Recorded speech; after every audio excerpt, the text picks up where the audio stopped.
All righty. Well, hopefully everybody's having a happy Saturday weekend. Lots of good fun on that.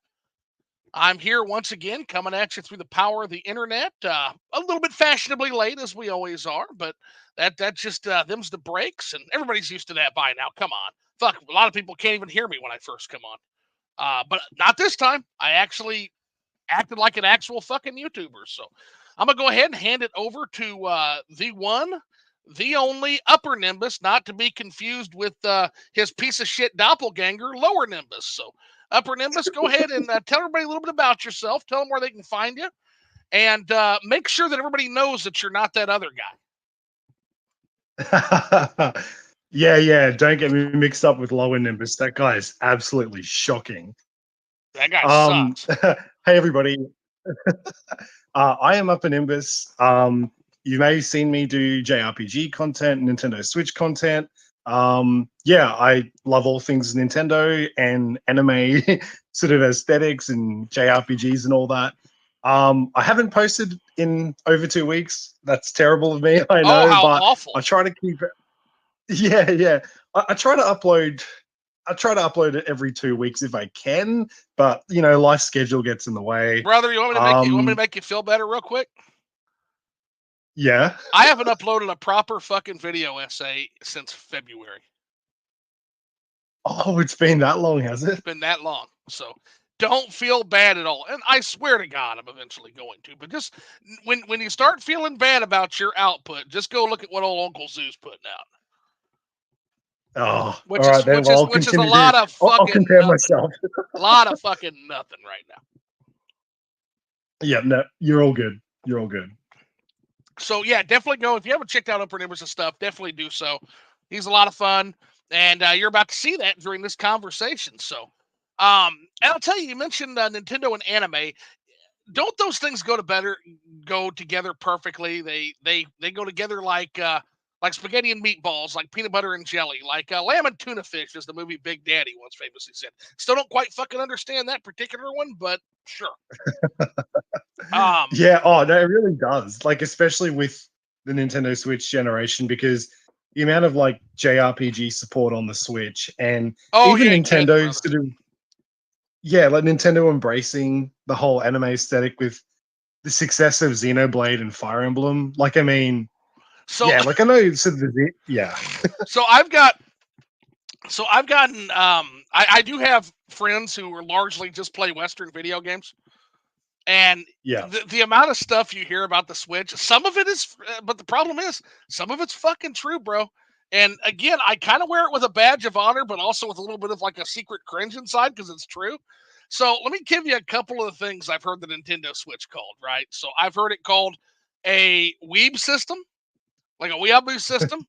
I've heard it called a Japanese pride parade, essentially. Like, but how much of that? My question to the people who say this stuff, it is very fucking true. But my question to people who say this stuff is, first of all, why is that necessarily a bad thing, right? Yeah. And second of all, is why do you think that is? Is that Nintendo's fault? Is that Japanese game company's fault that the Western studios are too busy sinking 8 years and $400 million into a piece of shit live service game that nobody fucking plays? Is that Nintendo and Japanese companies' fault, or is that the fault of Western dev studios? I don't know. I'm just asking questions because I also don't want to be confused with my other alter ego. So a lot of times controversial things get said on here, and I do the same thing, Nimbus. I'm like, well, you're talking to Zoo. You're thinking of Mong. Yeah, Mong is a piece of shit. Mong probably said that. And so yeah, that's the same thing. You should do a video where you have like the anti-Upper Nimbus opinions and it's fucking Lower Nimbus, which is Brooke just says I hate Lower Nimbus. So look at the comments. Already got some comments in here. So Angela Dowling is here. Welcome, Angela. Thanks for popping in. Glad to have you here. Brooke Barnes also saying hello to everybody and letting everybody know that I hate Lower Nimbus. And then Angela Dowling says, I don't want to know who Lower Nimbus is. No, you don't. No, you absolutely don't. Like somewhere out there is a man who loves all the worst anime. Like all the worst anime. Oh Like, yeah, just like like the cringy alter ego who just has the worst opinions. just the worst opinion. Like the Zelda CDI games are the best Zeldas. Like that kind of shit. Oh my god, that's a brilliant idea. If I implemented that like for some type of content, that'd be so funny. That's what I do. That's a good joke. But but yeah. So I guess that's a good place to start us off. Is why do you think it is that that Western game studios just decided to like fucking drop the Switch while it's hot? Is it the fact that they don't like money? Is it the fact that there's some kind of a weird Western chauvinism going on there, or are they just fucking stupid? What do you think, Upper Nimbus? Oh my god, I don't know. Like, I kind of just want to say they're just stupid. um, well, I think I don't know. I'm not really like a technical person, but like the one thing I always think of is how, at least like Nintendo, because it's their hardware, they know how to compress their games, right? Right, absolutely. So like they know how to develop for their system. I'm sure a lot of other similar like-minded Japanese developers probably think and feel the same way that Nintendo does. Sure. So that's why you can see things like the collection of mana on Switch, and you can see things like Astral Chain and Right. That are just Bayonetta. Like, marvels. yeah. So like, I feel like a lot of those other Japanese studios, they've sort of got the Switch in mind. They know it's successful and popular in Japan. So like, well, we want to sell our games on like the most successful system in this country, And of course, they're also thinking about the wider market. They're thinking about other countries, for sales, but they're also thinking about like, wow, the profitability in Japan is just insane, for their own games in their own country. And like, I guess with like the Western studios, because like they really sort of hyper focus on hyper realism and Specs. intense Yeah. 4K graphics. So they're developing for like the higher end models of like PC and PS5. Like they're always focusing on the more extreme hardware that can handle those games. And so when they're like, oh well, if we put it on the Switch, we have to like optimize it and downgrade it. Oh, that's like a hassle, Oh, so we're not going to bother. So I think it's like more like a technical thing where like they just can't be stuffed. Like even if there could be money involved, but at the same time, if there's because I'm not really into Western games myself. Like I'm not saying they're bad, but sure. I'm a weeb. Like I like my anime, so I'm gonna get all the Japanese stuff because it's just what I'm obsessed with it. Sure. It's what I'm really interested in. So like your witches, your Skyrims, your Fallout's. Like I know like they're great games. Like I'm not denying that, but like if they come to Switch, I'm probably not going to get it because I'm just not interested. Sure. So I feel like yeah, I don't know. Like, say the lack of those kind of games on Switch, it doesn't really phase me too much, and I'm not too surprised. But with their mindset, I'm just going to guess it's something to do with they just can't be bothered optimizing for the Switch because Sure. it's Yeah. not as powerful as the other systems. I think that's a big part of it. So Yeah, they yeah, have shown time and time again throughout the ages they have a history of a couple of things. The first is a tech obsession. The second is yeah, an anti-Nintendo bias, and it stems back from the steps Nintendo took to avoid a second gaming crash. Where, for example, on the NES, when they mm, had utter dominance, you were only allowed 5 games on the system, only 5, and so they literally had to create subsidiary companies if they wanted to produce more than 5 video games per year for the system. yeah. So there was just stuff like that where they were trying to make sure the market didn't get flooded with a bunch of low quality shit. By the way, you know who did that? You know who caused that crash? Yeah, you can thank Western game devs. That happened during the Atari era when that's pretty much all there Oh fucking was man, Japanese game or Western game devs. And so Nintendo, I think, rightly feared the fact that these companies don't really care. They're just shoveling shit out, and we don't want yeah, that. So we're gonna make them have. You get 5, and that will make you focus on the extraordinary quality of those 5 games. There was such animosity between Nintendo and EA that Trip Hawkins literally had to be threatened with a fucking lawsuit um by his own investors. They told him, they said, hey, either you can make a game for the Nintendo system because it's that successful, or we can boot you. We can vote you out and boot you out of the CEO ship and sue you for financial malpractice mm, for not uh, doing your fiduciary responsibility to make us the maximum amount of money. So I guess my question is there is a solution to this. You see the Switch, you see the hardware sales, you see the software sales continue to be impressive. Um, unless there's something I'm not seeing, and maybe there is. Rush Dog has pointed out that a lot of Western devs don't sell on the Switch, so that could very well be the point. But Yeah. if I'm an investor in EA or Ubisoft, or how the fuck am I not, unless again I don't have access to the same numbers they do because I'm not an investor in these companies. But I'm thinking to myself, if the Switch is even half as successful as it seems to be, how the fuck am I not trying to get a lawsuit for breach of fiduciary responsibility going on these AAA game companies, these AAA Western devs? That's a real question I have Mm, sometimes because, like, I don't know. It just seems like you're putting all your effort onto PC, which is stable, and you're putting all of your effort into these two 4K twins that aren't doing that well, to be honest. And I yeah. mean, we've seen bomb after bomb after bomb. Now they're saying the Star Wars Outlaws might actually be tilting. It might be on tilt. Not exactly a super bomb like Concord, nothing ever will be. But it seems to Yeah. me like a lot of these AAA Western studio games are bombing. And it seems to me that it's in due part because they just absolutely refuse to look at the Switch, to take a second look at the Switch and collect the Mm, absolute blue ocean for them that's on that system. Like, it's one thing if you're not going to put Dragon Age Veilguard on the Switch, understand that completely. Now we can have that investor discussion about why the fuck isn't why are you making a game with so high specs that even some modern PCs are going to have a hard time running it? Why are you doing that? Is that fiduciarily very responsible? I don't know. I would probably say no. Like, I would have to upgrade my PC, it looks like right now, to play Veilguard, right? I don't know if yeah. that's responsible. I really don't. And then how is it going to run on the PlayStation 5 and the Xbox Series X, which already aren't that impressive, to be honest, compared to those PCs that are struggling Mm, with it? So you could ask that. yeah. You could certainly ask the question. Okay, if you're going to put Veilguard on the system, sure, don't put Veilguard on the system because it can't fucking run it. But why is Dishonored not on the Switch? Why is Grand Theft Auto 5 not on the Switch? I mean, there's so many of these games. Mass Effect. Why aren't the three Mass Effect games on the fucking Switch in some way? And Yeah. I don't really have a solid answer that I find acceptable as somebody that's more of a business minded person. I just don't. Yeah. Like, which leads me to believe there's other answers to that question that aren't business related.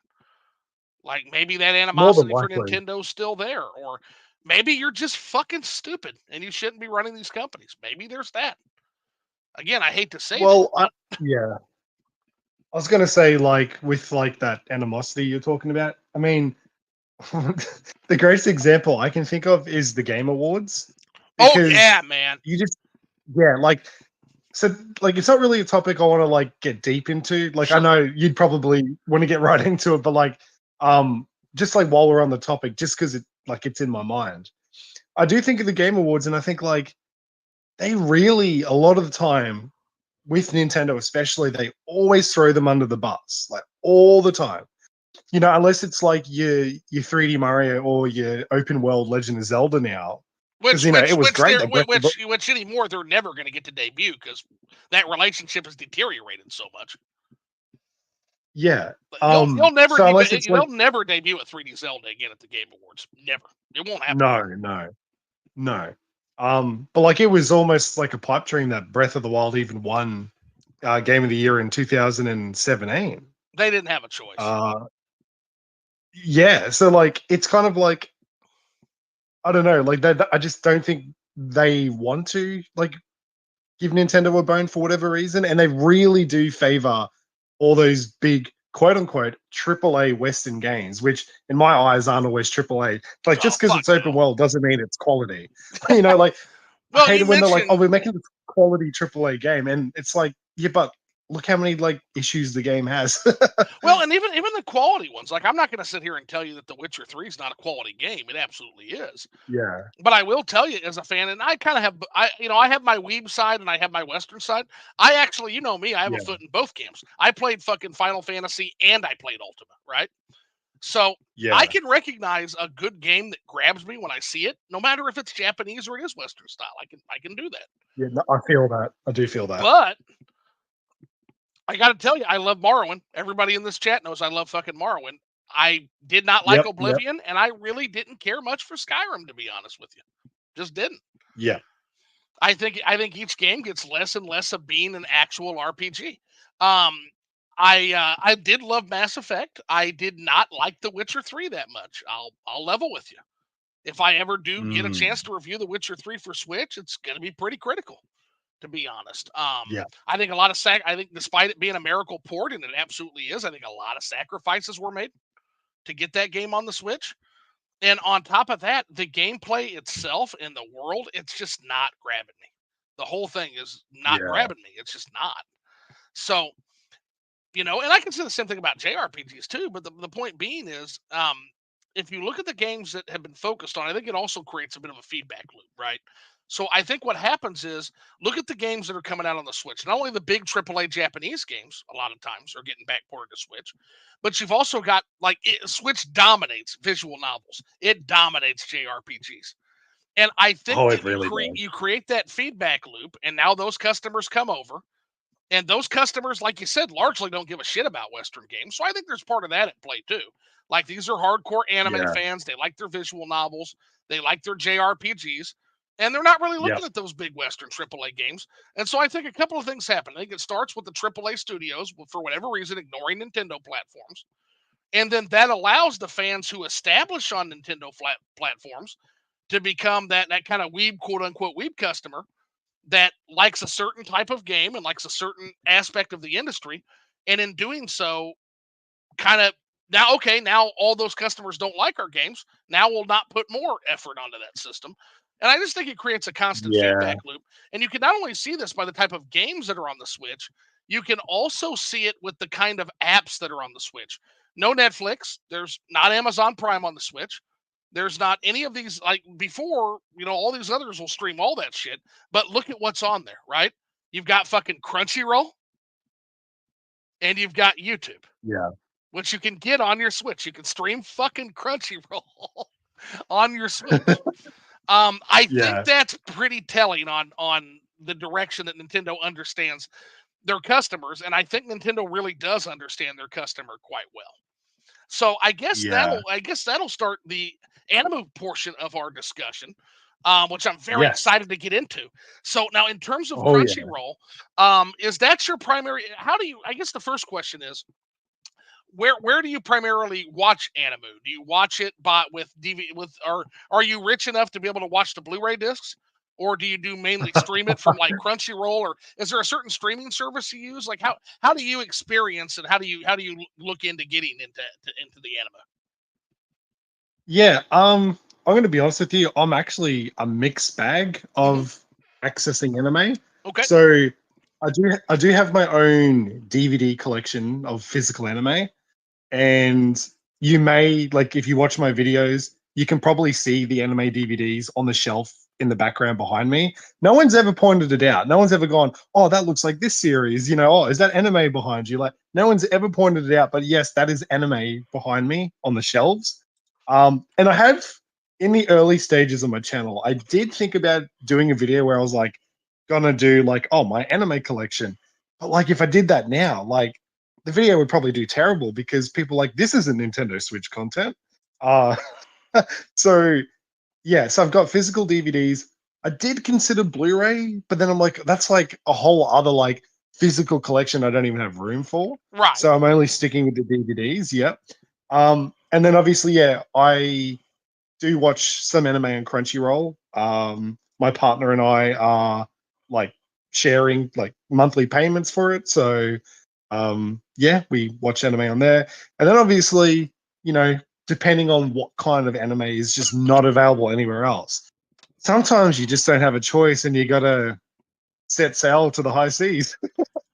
Sometimes, yeah, you don't pirate, unless you've got stupid amounts of money. Now I'm going to share a picture with you. Yeah. Before I do, I want to make sure there's nothing doxing in here, and I don't think there Oh yeah. is. But I have been, for people who doubt my Animu credentials, and believe it or not, I play so much fucking Morrowind and so much Cyberpunk and so many Western games. I do actually occasionally have the person who doubts my Animu credentials, right? So I just want to Yeah. throw something out there real quick. And everybody can Yeah. just literally laugh at this photograph.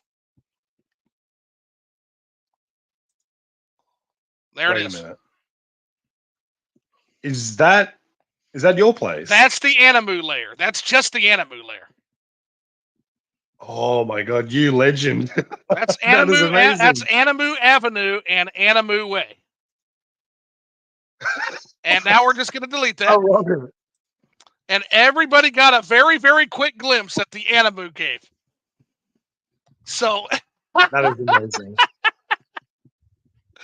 Oh, I love that. That is so good. I wish I could have like never a place set fucking up like doubt me again, motherfuckers.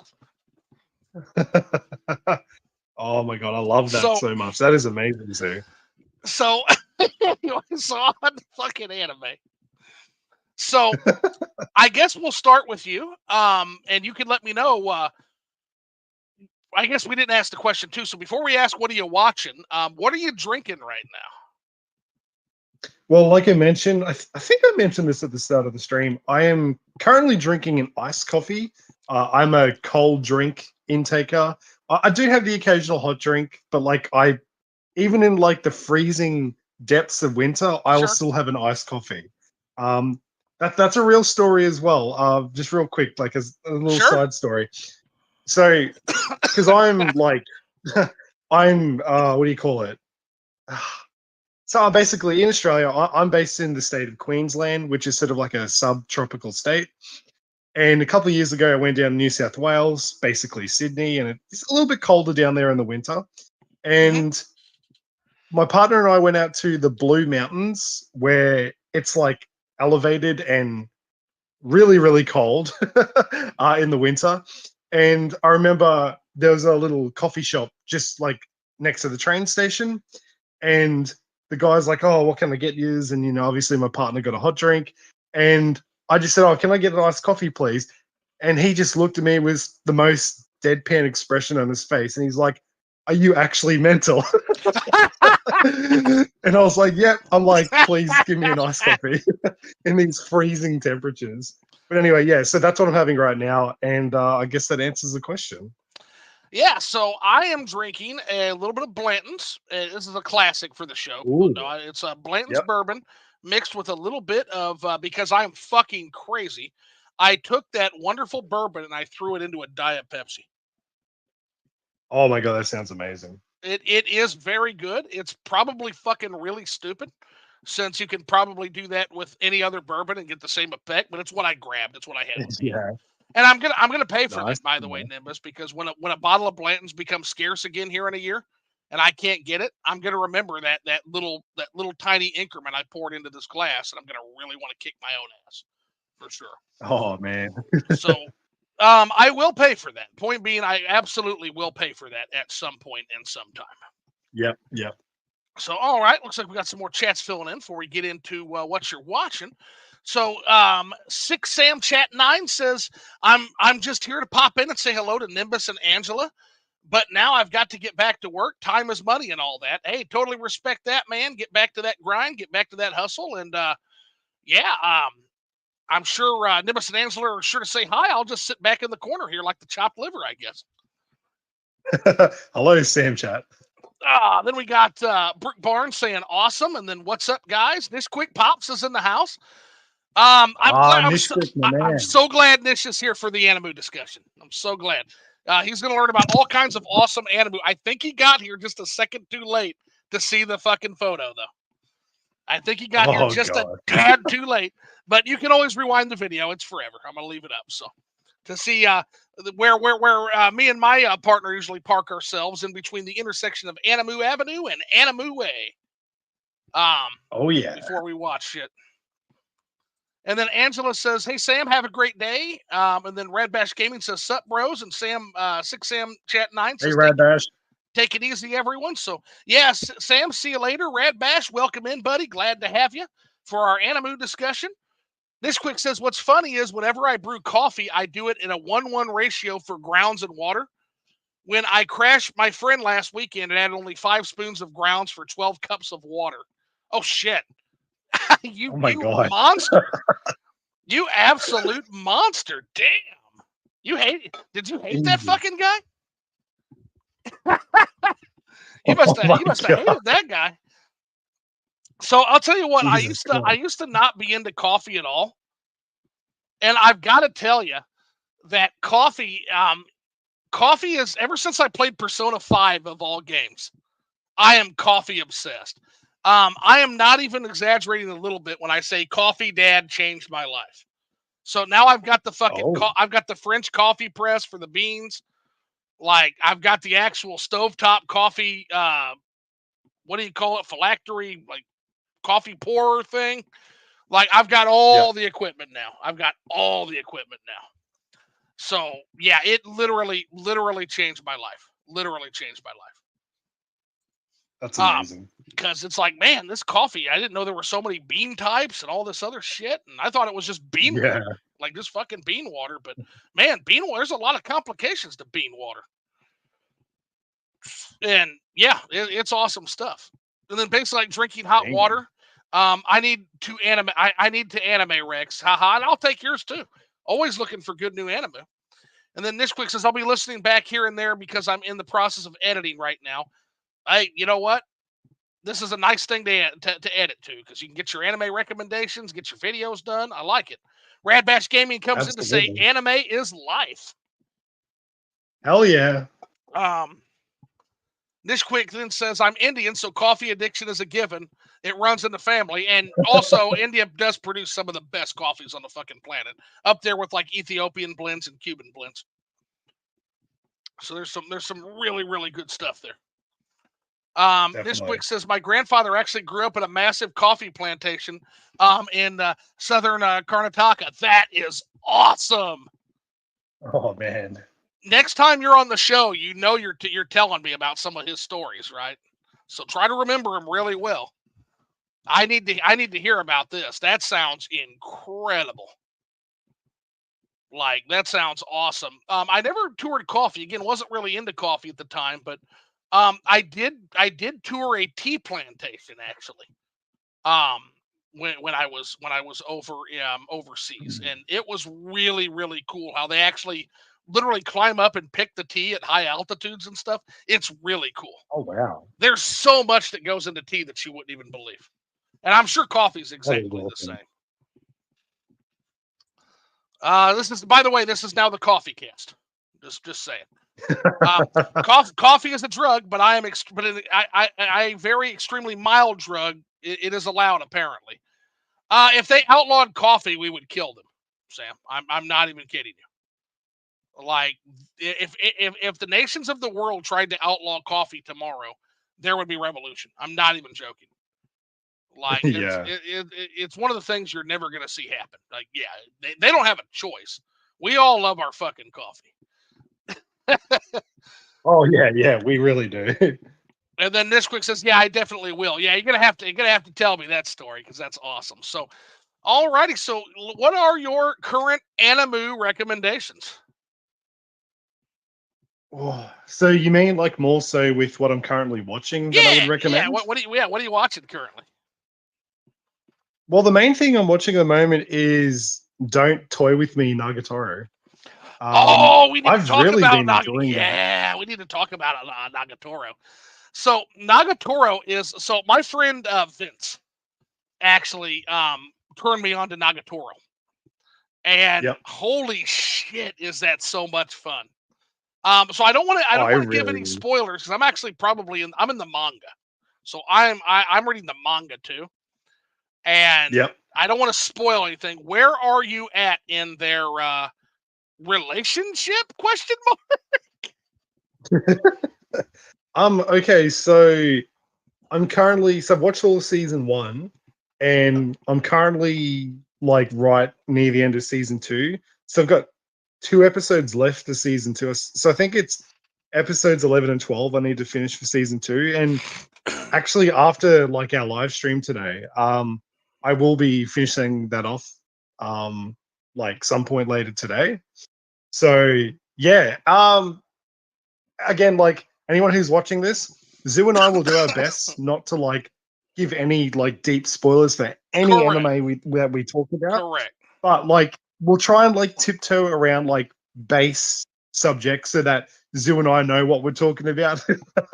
um, but anyway, so with Nagatoro season 2, um, it's not really spoiler, I guess, but like Nagatoro is she's sort of like going through her like arc, if you know what I mean. She's sort of trying to go through the ranks, and I don't know. How far have you seen Zoo? I'm all the way through the anime. On top of that, I am way into the manga where lots of things have Okay, happened. So right then. I'm So probably I'm the further I'm than the one you in terms of the behind. story. Yeah. So that's why I'm Okay, waiting cool. on you, and I'm going to take my leads from you. Okay, cool. So basically, she is. I mean, it's not like really like heavy plot spoiler, but yeah, she's like into. Is it judo? She's doing judo. Yeah, Like she's a little so. feisty judo girl. It's literally why my partner will not watch this with me, because it's like self embarrassment, because like I say Yeah. this jokingly, Nagatoro, with the exception of the sadism, that is my partner. I'm not even joking a little bit. So That's amazing. we watched some of that, and she's like, "Oh my god." I'm like, "Yep." Yeah, so she practices judo. Yep, and she's actually very good at Yep. Yes. Yes. So basically, yeah, we're sort of like I don't know. We're sort of that part where like it's you can see that Nagatoro and God, what's his name? I don't know, Naokun. Obviously, like there's just the continuous strengthening of like their connection, but like they're both denying it at the same time. it. Hmm. Um, yeah, Yep, so I guess yep, that's what I'm up senpai. to. So yeah, Yep, senpai. good old senpai. um, yeah, so I don't know. That's kind of where I'm at to. Basically, right near the end of season 2. Okay, have you met Nagatoro's siblings yet? Um, yeah, I think it was earlier in season 2, the older sister, and she was Yes, like Nagatoro, but like 3 times worse. she's terrifying. Yeah. Yes. So, and for the chat, I'm going to try to give you a summary of Nagatoro, and then we can talk about why I find it so goddamn interesting myself. So, Yep. if I could summarize Nagatoro in the simplest possible terms, okay, um, it is girl tortures boy that she likes but refuses to admit she likes. That's pretty accurate. Also, boy is too dense to know that she likes him, Yeah. And too shy to do anything about it. and too shy and too cowardly to do anything about it. Exactly, even if he did. And she loves it. Like it And gets her she going. loves it. Yes. Yeah, it is her jam. But then, it could literally be mistaken for just literal sadism. Like she just really wants to make this person uncomfortable. But then there's also little moments where you can see like she actually cares for him and cares about him. Oh, And she does. Yeah, those she moments are really does. constant. Like she's very defensive of him. Yeah. And then on top of that, anytime any other girl is even remotely um deemed by her to even be remotely interested, she basically gets really, really sullen really, really fast. Yeah. And she gets sullen and she gets sad. Because she also has like very crippling issues in terms of self confidence, despite her outward nature. Yeah. Yeah, it's basically she's puffed up. Like it's not the confidence isn't really real. It doesn't go to the core of her. And so there's this Yeah. fantastic character dynamic there that rears its head constantly, and it's this constant shift of like senpai almost getting fed up with the bullshit, and he's almost there, to tell her off, but then something genuine will happen, and it's Yeah. it's it's very good. It's a very good loop, I feel like. Yeah, because I was gonna say, like, with their outward appearances, how senpai slash Kaizen. He is the sort of cowardly, timid type, the nerdy type. He won't say much. He'll keep to himself. And then obviously Nagatoro being the opposite, like, very extroverted, like kind of like a bit of a bully. And they're sort of opposites, but then, hey, you're saying those moments shine through where, like, they will start sort of almost, how you say, showing opposite sides that kind of complement each other. It's like they swap places, Sure. like, emotionally in a way. So, well, yeah, just take her yeah, just as a spoiler-free example. Take any interaction with Senpai and the student council president with the big judge, right? And how self-conscious this makes Nagatoro immediately. Yeah. And so they do kind of swap at times, yeah.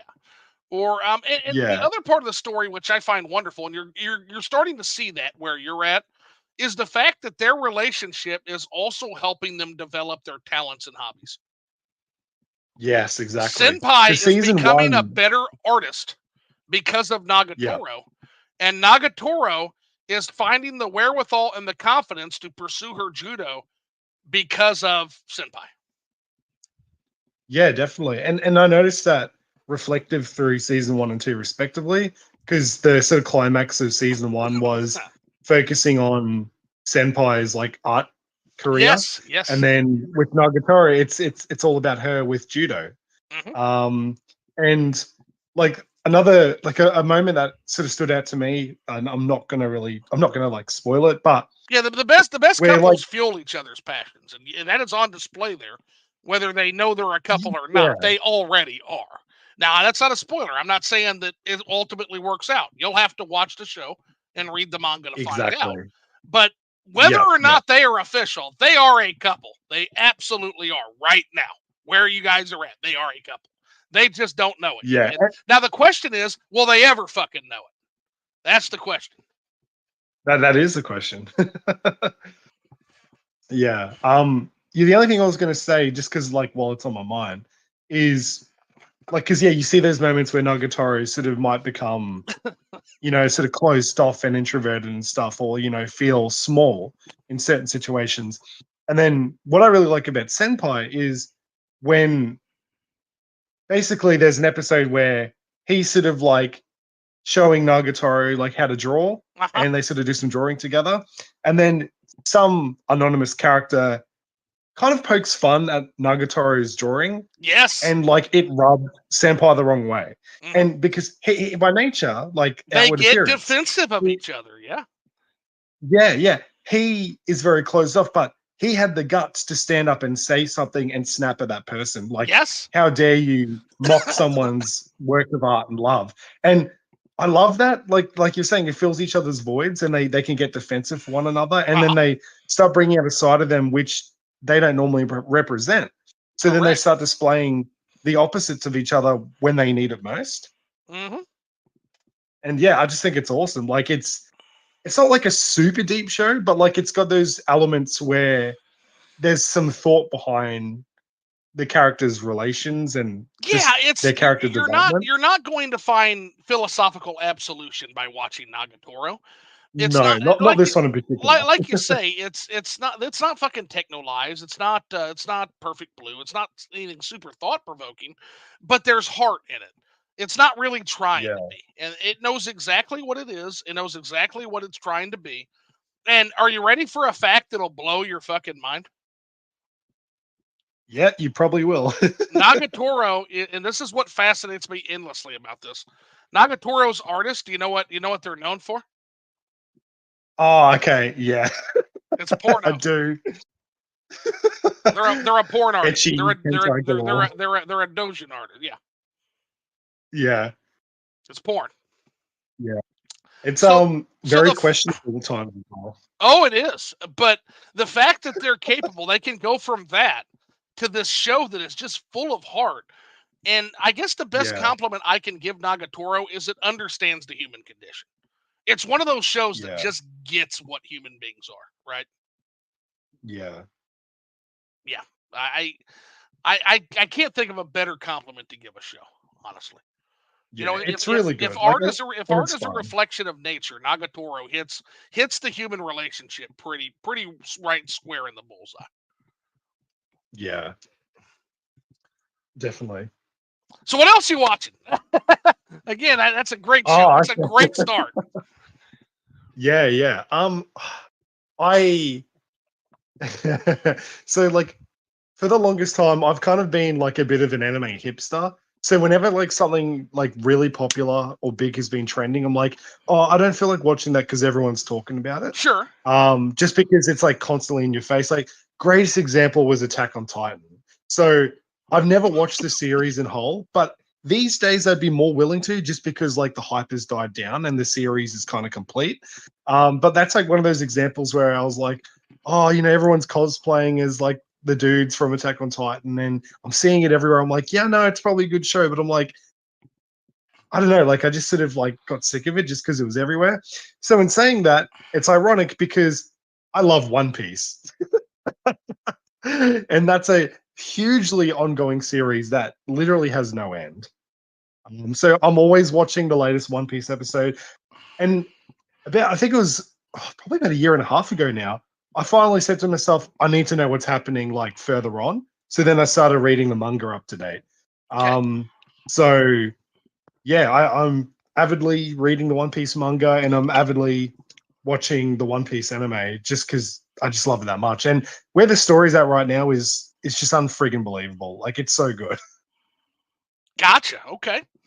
Well, I'll tell you, it's when you kind of threw me because I've not watched Attack on Titan yet. But when you say people are cosplaying as Attack on Titan, do you mean they're going to anime conventions like buck ass naked, like, or are you talking about the I mean, human characters? the human characters with like Okay, the okay. whatever they call What a fucking great idea! You'd be arrested immediately, but it's like, what the fuck are you doing? You're buck ass naked. I'm a Titan.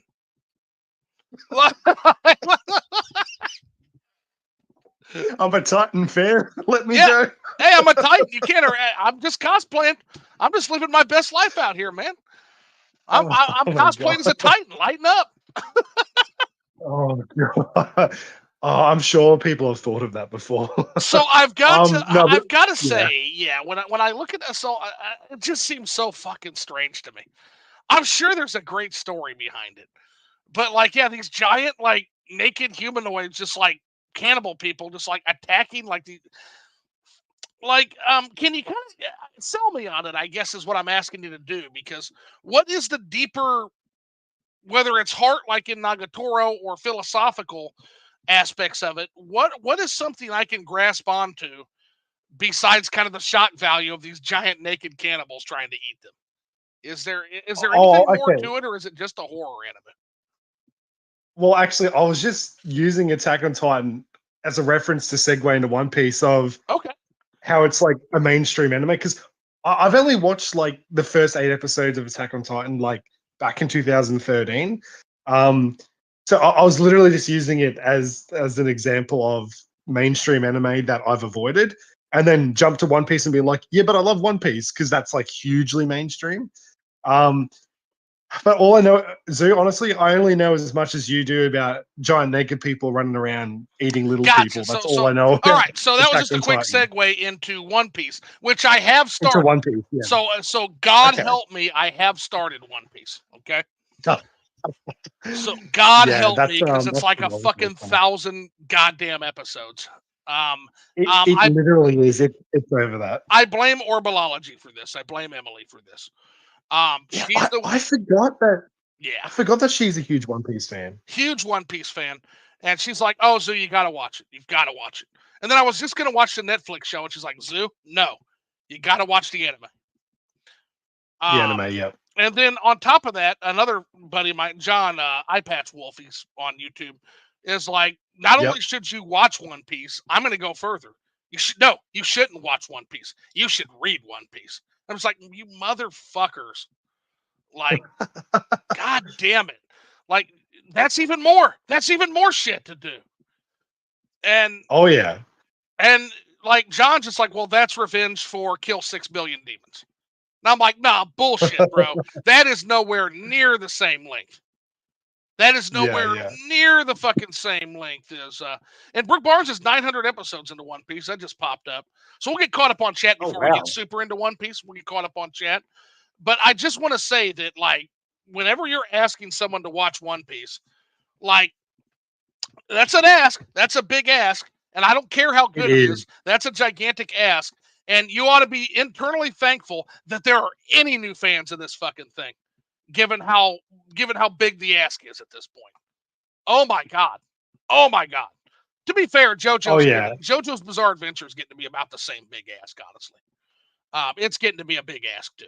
Um, like it really is. Like, what are we like? Oh, Oh yeah. we're well over. I think we're well into 200 episodes of JoJo by now.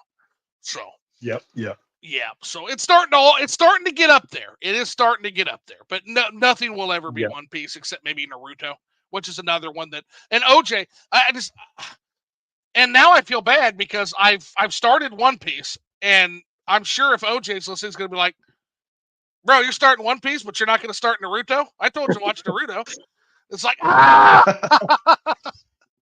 if I watched It's all so these fun. shows, I wouldn't be able to watch the anime that I watch. Exactly. And it's funny because like with Naruto and One Piece sort of being like a part of like what was it, Naruto, One Piece, and Bleach, people say were like the original like big three, or like one of the previous generations of the big three. So yeah, And there's always yeah. I haven't had a chance to talk to John about it. That's Eye Patch Wolf, but he made a video about the fall of Bleach, how it happened, and so apparently at some point Bleach fell off, at least in his opinion.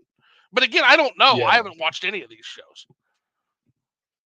But apparently Bleach could not maintain momentum, unlike One Piece and Naruto, which just blew up all the way Yeah. through. Yeah.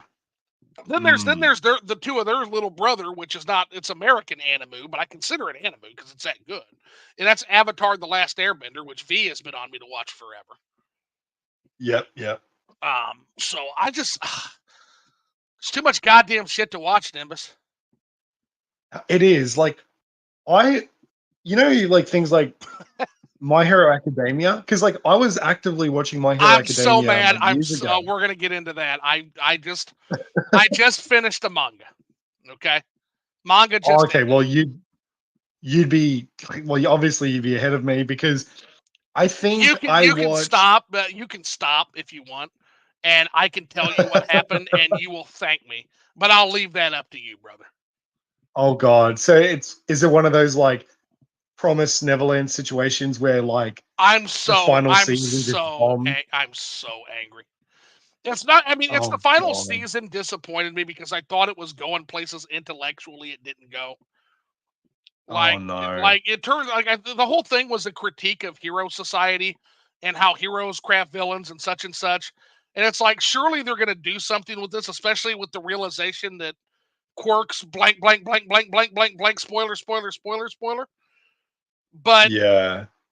then they don't do anything with it, and oh no, we're just going to go ahead and we're going to go back to the solution is to punch each other really really hard, and whoever punches the hardest wins. And as an anarchist, I can't abide that. It makes me so angry. It makes me so fucking angry that there was a premise that was set up for that looked like it was going to really deconstruct this whole cape shit thing. And that's why My Hero Academia is this trouncing American superhero comics. And no, it turns out, no, Oh we're just man. we're going to punch really, really hard, and whoever punches the hardest wins. That's So it sort of basically, went to a more primitive state. yeah, it basically, yeah, it did. Now that's not entirely what happened. And there are things I can't talk about unless you want to spoil it on here. Yeah. And I will gladly do No, it no, for it's the all whole good. fucking chat. I'll spoil all you fuckers because I'll be saving you probably 200 manga chapters, and I'll probably be saving you 40 anime episodes. But it's up to you. It Oh does not man. live up to what it could be. The ending is literally insulting. It is insulting, Oh, and it could have been one of the. It could have been one. It could have been a contender. It could have been one of the all-time greats, and I feel like it absolutely squandered it. I feel about that anime like Eye Patch Wolf feels about Bleach. oh man. Well, I'll say this. I'll say that I trust your opinions about it, but just out of my own curiosity, I will probably finish it one day. Just out of my own curiosity, even if it kills me. Well, then I shan't spoil a thing. Okay, that sounds So like a plan. all right, so call. That's why I said spoiler, spoiler. Uh, so Brick Barnes says coffee is just bitter water to me. I tried it once, I didn't like it. Yeah, that used to literally be my opinion. Brick, my opinion on coffee used to be it's just bean water, and Yeah. it's not just bean water. There are complexities to that acidity. There are entire flavor profiles of coffee. I encourage you to find someone who actually knows what the fuck they're doing, put the Folgers down, and just get lost in the acidity. It's an Yeah. acquired taste, but once you acquire it, you can never go back. Oh yeah. Also, leave the cream and sugar. Like you're just covering that up. You might as well just drink a pop. Honestly. Like, um, 6 Sam Chat 9 says, being the cartoonist that I am, Doraemon is my jam. Now, Doraemon, is that Harvest Moon? Or am I thinking of something else? Let me type that in real quick. Yeah, there is a Story of Seasons game that has a Doraemon theme to it. Okay, so Doraemon is But okay. yeah, Okay. I always associated that with Harvest Moon, but Doraemon is a Japanese manga series that started in 1969. So this is like Astro Boy and like Little Nemo levels of old. yeah, yeah. Holy shit. Yeah. That's vintage. Doraemon is written and illustrated by Fujiko F. Fujio. Pen name is Fujimoto.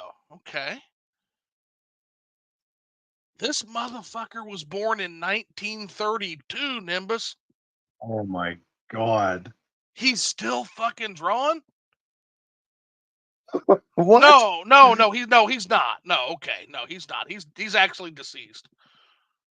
Oh, But so who took it over? Is this like a berserk thing? Did someone take it it over? might be. Yeah, maybe.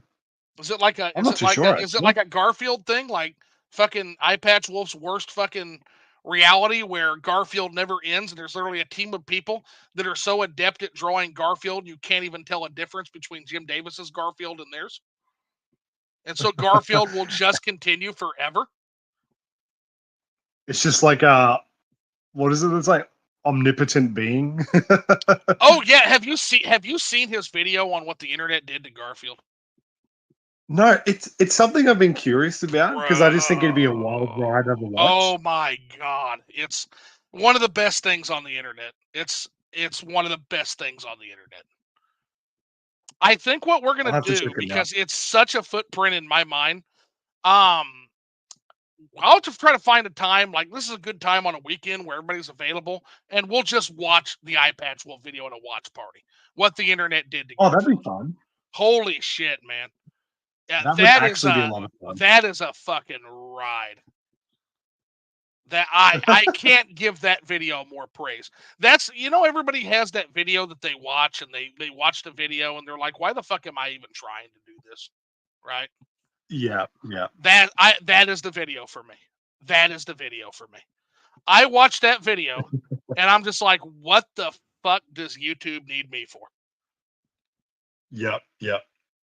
Like, I need to go home. It's kind of like Eric Clapton, like on his way home from a gig, and he hears Stevie Ray Vaughan playing on the radio, and he just literally pulls the car over, cries, goes home, and says he's quitting guitar. And Yep. and his girlfriend at the time had to talk him out of it. Like it's that good of a video. I don't know how long this thing took to make. I don't even want to know how Yeah. long this thing took to make. It is a feature length fucking documentary on the descent of madness of Garfield. And it is absolutely encapsulated in the statement that I absolutely love. And that is, if an alien race came to a ruined earth and dug through the rubble, they would think we worshipped Garfield. And you know what? They'd be right. That is terrifying. That is an actual statement in that video, and it's true, Nimbus. Every word of that's true. Jesus Christ. Garfield is so it is in every aspect of our culture. And once you see it, you can't unsee it. I'm not even kidding you, man.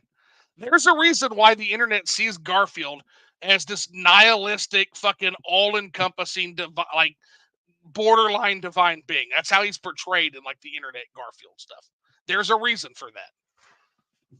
I feel like my life will change if I see that video. It's so good. It is so good, homie.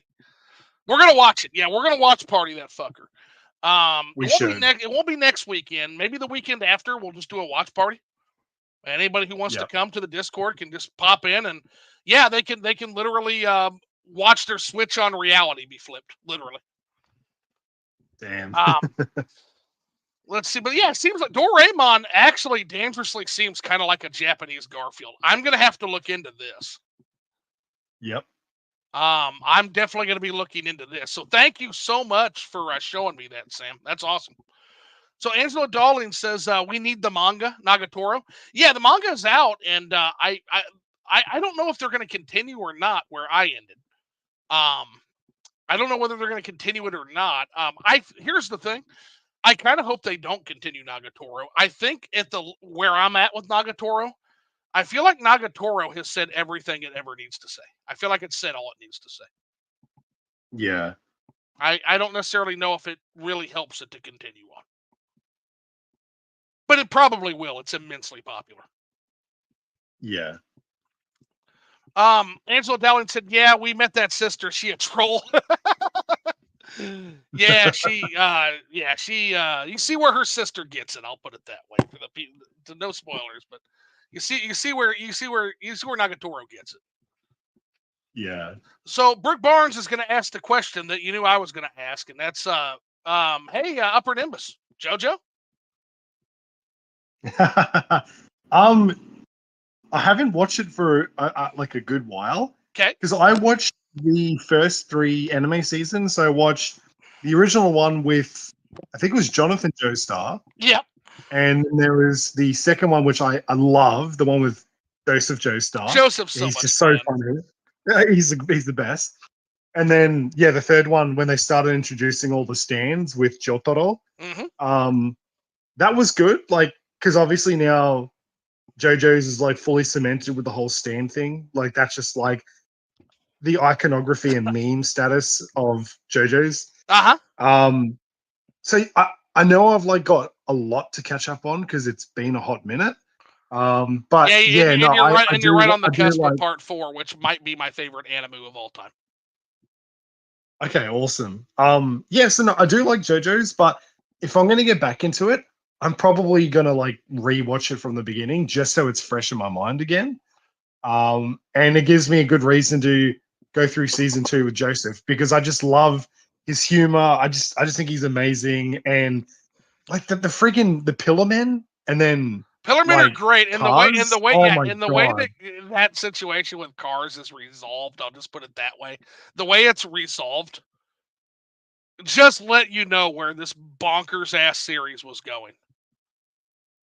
Yeah, it's like just, I still can't believe that he was defeated the way he was defeated. It's so fucking funny. Yeah, and I don't know, like Joseph literally spoilered him into spoiler. Yeah.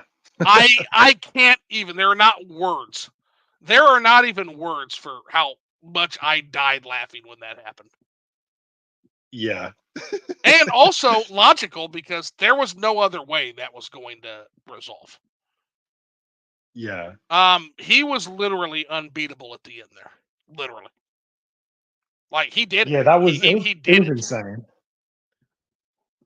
He did the impossible. Yes, he did it. He did it. The will of a madman. Yes. So then Nishquick says, just like Sato started off with hentai before Monolith Soft got him on Xenoblade Chronicles 2 and 3. Is that serious? Oh yeah. Yeah, that's real. It's legitimate. Now I'm gonna have to do a deep dive. Now there's a video idea. How many fucking how many manga artists started with hentai? Probably a large I margin at bet this you a point. large portion. Yeah. And yeah, here's Kota Hirano started out with adult work before Helsing, Victoria Borwick said. Damn. That's crazy.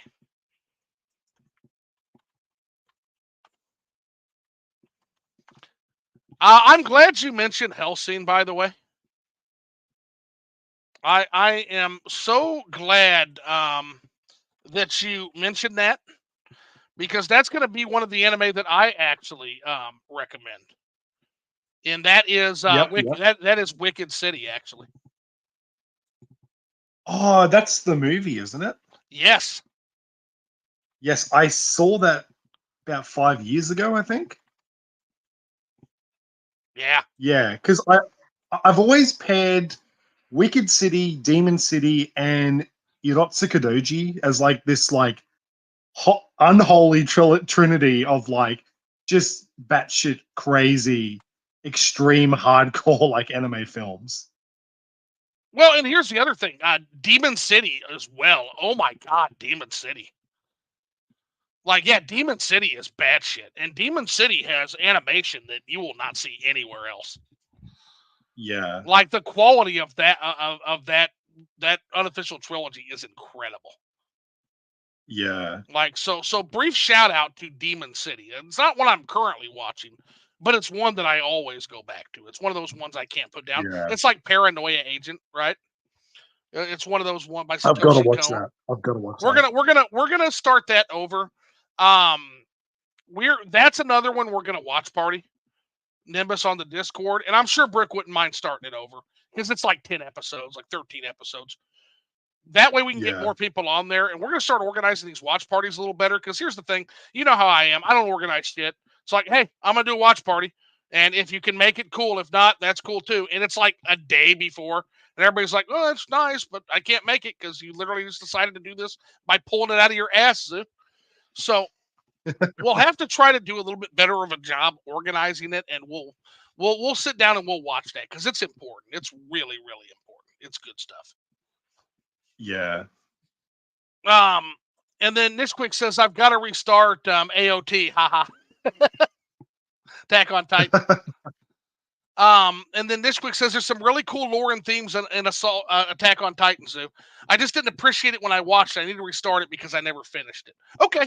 As long as there's something like, again, it doesn't have to be intellectual, but it doesn't necessarily have to have that heart that we talked about with Nagatoro, but it really, really helps that it has one or the other, at least, right?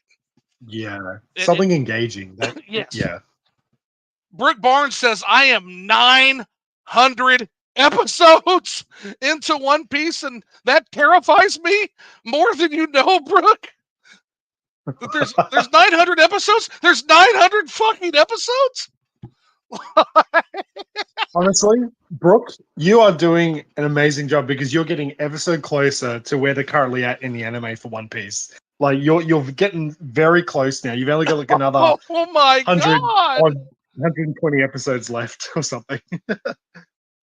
Shit bricks. I'm sorry. I'm very frightened right now. Just wait, before we move on with the chat. Sorry, just because it's just one thing I do want to say about One Piece. Sure. So yeah. When I first got into it, like actively started binging it, that was back in 2013. And back then there was maybe about, I don't know, 500 something episodes, or maybe 600.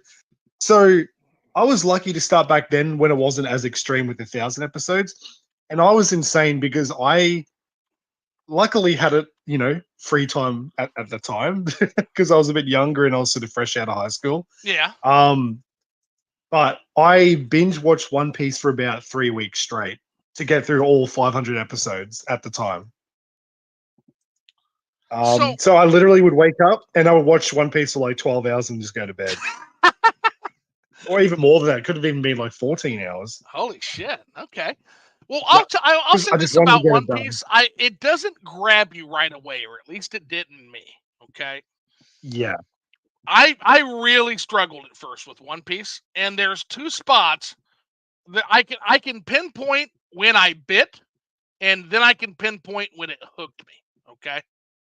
Yeah. It hooked it. I first bit the hook with the Kuro arc, right? Ah, yeah. That's where I bit the hook. That was very engaging and emotional, that story.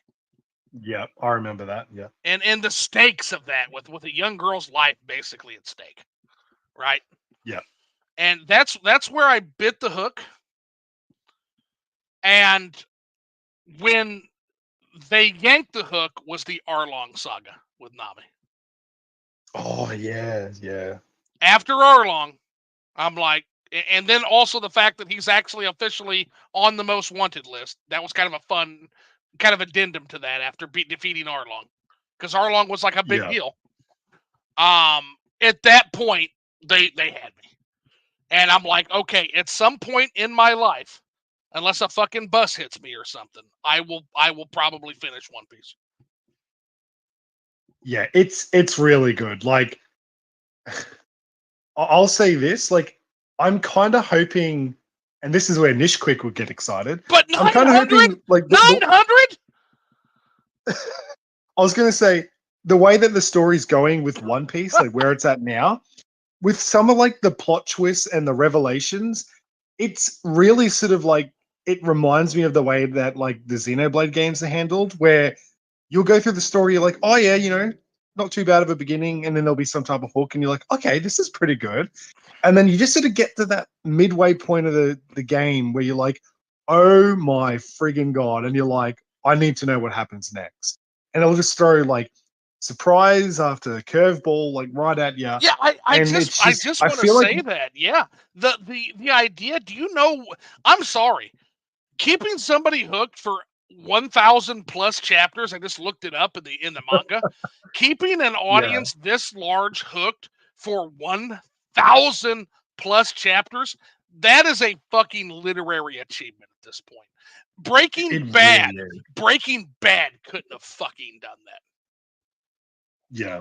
Sopranos couldn't have fucking done that. Like, I'm sorry, if that can keep me hooked that long, I think we're starting to outpace like the best of HBO programming in terms of like narrative hooks, at least. Oh my god!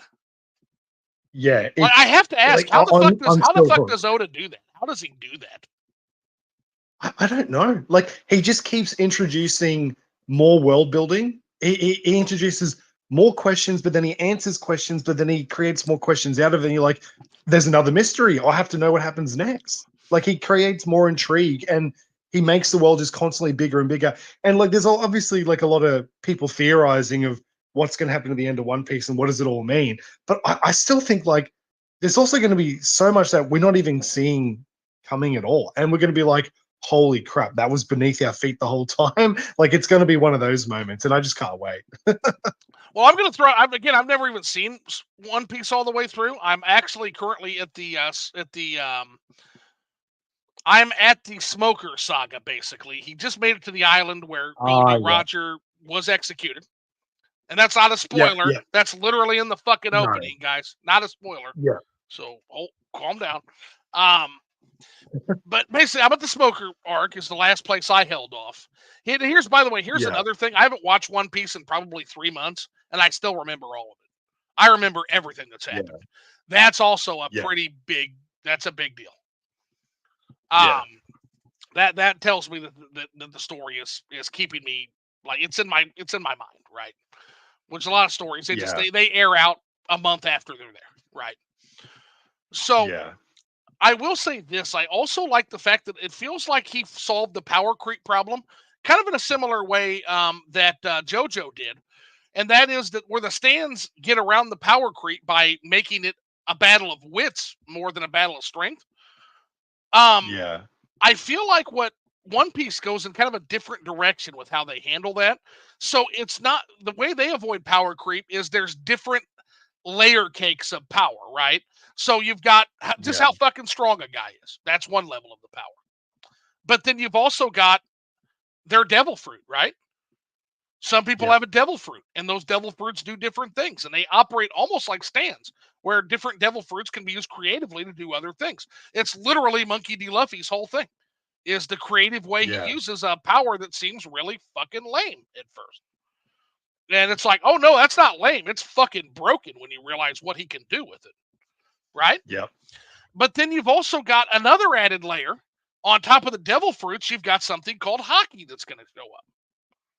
Yep. That's a totally different thing. And some people don't even have devil fruits, and they don't fucking need devil fruits because their hockey is so good, right? Exactly. Then on top of that, you have the caliber of the weapons you're wielding. Like there's Yep. different tiers of weapons, and there's legendary weapons that can. There's some weapons that are so strong you don't even need a hockey or a fucking devil fruit. You've got this fucking sword that can do amazing, like, and so all of these different things kind of layer on top of each other. Then you've got your crew loyalty. How many people do you inspire loyalty in that back you up? And what are their powers and what are their circumstances? So there are a Yeah. million different variables in terms of the strength of your forces, your hockey, your devil fruit, just how fucking strong are you? Apparently Goldie Roger didn't have hockey, didn't have devil fruit, didn't have a legendary weapon. Even his sword, even though it has a name, was just a regular ass sword. Apparently, he was just really, really big, fucking strong guy, right? Just Yeah. the strongest guy ever, basically, and that's all it took. Like, so all of these different things kind of layer cake onto each other in order to make every interaction and battle in One Piece a compelling narrative in and of itself. Yeah. Oh, absolutely. Okay, so And there's so much yet that you'll see, and it just there's a lot of intrigue, and you'll see a lot of parallels between how One Piece compares itself to inspiration it draws from like real world mythology and religion. So I'm sure you'll get really excited when you come across that stuff soon. oh, I'm super excited again. Like how I was sold on this, aside from Emily like singing its praises constantly, I was also sold on it. Somebody sent me a meme when they're just like, um, hey, there is this gigantic fucking world government that's actually horrible and is run Yeah. by horrible people. And basically, One Piece is a story of like a bunch of working class people and ne'er do wells coming together to topple that system. And I'm like, oh shit, Yeah. I have to watch this. Like, And it's so good. Just for that reason alone, it's so good. like which again, that's not even in the fucking picture right now, which is very funny to me. Yeah. So Angela Dowling says, I got to episode 109 in One Piece. I'm proud. Oh my god. That's pretty good. I don't even know where I'm at. I'm probably close to one. I think I'm probably close in the 70s, if I had to guess. I think you are, yeah, because I can think of a particular arc when it's at about 100 episodes, so you'll be getting there soon enough. Mm-hmm. Brooke Barnes says, I don't remember the 900 episode I am on, but I am 900 and something episodes. Yeah. Had to take a break from it for a while. Yeah, I get that. I totally understand that. Then 6 Sam Chat 9, no spoilers, but Nimbus really wants to watch Angel's Egg movie. Yeah, it was at the cinemas, like a brief showing a few months ago, and I wanted to go, but I just didn't have the time. But 6 Sam Chat 9, because like I'm actually friends with him in real life. Okay. He got to see it, and he's like, "Yes, go see it." Like, Okay. he then recommended it, so I was like, "Okay, well, I got to see it," but I still haven't. All right. Well, yeah, we'll definitely. I'll kind of keep an eye out for that one. Cold Nights Gaming, Jay's in here. Evening Frenzy says, "What's going on, Jay? Thanks for stopping in, man. Glad you're here." What's up, Jay? Jay's been playing Trails from the Sky, actually. What Jay's been in. I've dropped in there a couple times, and my good friend Ed Till Dead, I understand, dropped in there. So yeah, I guess Ed Till Dead decided to drop in and take a look. My good buddy. Nice. So hopefully he enjoyed that. I'm sure he did. And then Brick Barnes, hey, Uppernimbus, question for you. What is the name of that advertising when Crunchyroll is advertising on YouTube sometimes? I'm not too sure. I'm sorry. I don't know. Yeah, if you could be a little more specific, maybe we could look it up for you. You're talking about like is it a certain commercial that Crunchyroll runs? And I've never seen, believe it or not, I've never seen that because I can't stop getting Instacart and Klarna fucking ads on YouTube, and I just want them to know it's like I'm never using your service. You keep interrupting my fucking videos, even though, and at this point, the ad's annoying. Like it's like no, Yeah. I'm never gonna use your stuff ever. So I don't actually get those ads. What's amazing to me is how different each person's ads are because your phone spies on you guys. Yeah, it does. Your phone spies on you. So if you order DoorDash 3 times a day, you're going to get DoorDash ads, or you're going to get Instacart ads, or you're going to get, hey, we can drop off shit from the sports store ads. And And if it's you want further proof of that, sorry, I don't mean to cut you off. no, Zoe. you're good. No, If you want further proof of that, because I used to do like Japanese classes, and we'd all talk Japanese. I would go on a Facebook and an ad started displaying hiragana and katakana. I'm like, okay, that's the dead giveaway. no, that's That scary. is the dead giveaway. Well, and again, I look up sometimes. I'm not I'm not necessarily the most spiritual person in the world, and I actually don't know how I feel about that. I know I believe something's there, but I am Yeah. very fascinated by things like theology. It's why I click so well with Xenoblade, right? And Oh yeah. I think the different histories of the different faiths and religions and how they develop, I think that's all fascinating. Well, Yeah. I was watching a really interesting series on like biblical theology and kind of the parallels to the real world. So here's an example for you. One of the interesting parallels is that one of the ways we derive color, and this could have ended up in the original biblical Adam and Eve story, is the fact that we actually see various different shades of green. We see different shades of fruit, so we see all different shades of color, and yet one color we derive vastly different shades of is green, and that's because of poisonous tree dwelling snakes. When our arboreal ancestors, back when we were literally like monkeys, right, might have been up in the Yeah. trees looking for fruits, and they would be killed by these snakes. And so the color green we have there, we see more spectrums of the color green than any other species in terms of eyes. Like just that spectrum of color, it's an unbelievably amount of green that we see. I think that's what it is. It's been like 3 or 4 years since I watched it. But after Yeah. watching this series, I started getting Christian Mingle ads, Oh. which just made me laugh, which is apparently like a Christians only dating service. And it's like, and there's also been ads where I watch, like, there's some movies that I watch in Spanish, and I start getting Spanish Yeah. ads that speak to me in Spanish. Oh, it's crazy. And so, yeah, it's your smartphone is spying on you. Your smartphone is a spy cam. It's a spy device. It Yeah. So 100% we don't need is to be feeding all microchip of your info. because the phones are the microchip. Yeah, oh, 100%, man. Like, that's not a conspiracy. That is confirmed. Like, otherwise, why the fuck am I getting Christian Mingle and DoorDash ads and fucking Spanish language after watching 2 or 3 Spanish language movies? Like, why are you doing this? You know, like, you Yeah. are making assumptions based off the content that I watch. That's why. Oh And yeah. the things I do online, you're making assumptions. I'm gonna really start to fuck with it. I'm gonna really start to fuck with it. I'm gonna start going. I'm gonna start going to some fun places. I'm just gonna start typing in some wild ass shit like the porn hubs or some shit. Like, yeah, there you go. And see if it advertises it. Just see if it. I'm just gonna fuck them up as much as I can. Yeah, like, and just be like, Yeah. all right, motherfuckers, see what you think I am now. Or just type in like, hey, where is the best place to get fulminated acid for body disposal or some shit? And like, see if I Oh get like god. fucking serial killer services or some shit. Like, I'm not even kidding Oh you. It's Jesus. fucking crazy. Like the kind of shit you Yeah. get hit with after you go to websites. Like, it's absolutely spying on you. So I kind of want to fuck with Yeah. it, except I don't think it's a person doing it. So I don't think there's a person that's sitting there like being like, No. yeah. It's time to repent and embrace Christ, because you watched a series on why eye color, why human eyes might see different shades of green, and tying that to like Yeah. biblical stories. So, yep. Therefore, you must need Jesus. Yep, that's exactly what it does.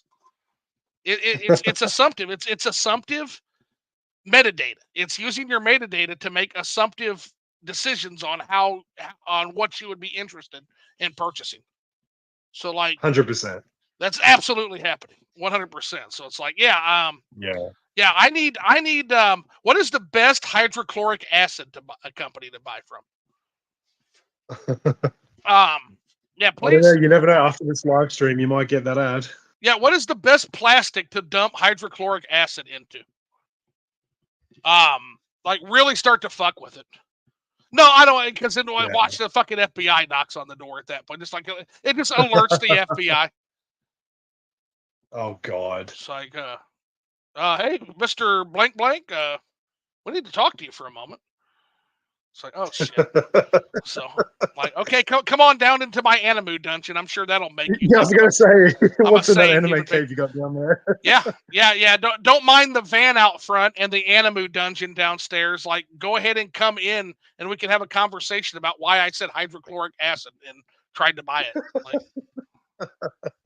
Like, yeah, nah, Oh, no. you lost me. On second thought, that's a bad idea. We're not going to do that. Yeah, no. But it's Not that yeah, I'm up like to something. we understand. I don't have time to talk to the FBI. I just don't. No, it's too risky, especially over there. Life's too short, especially in this this era. Fuck that.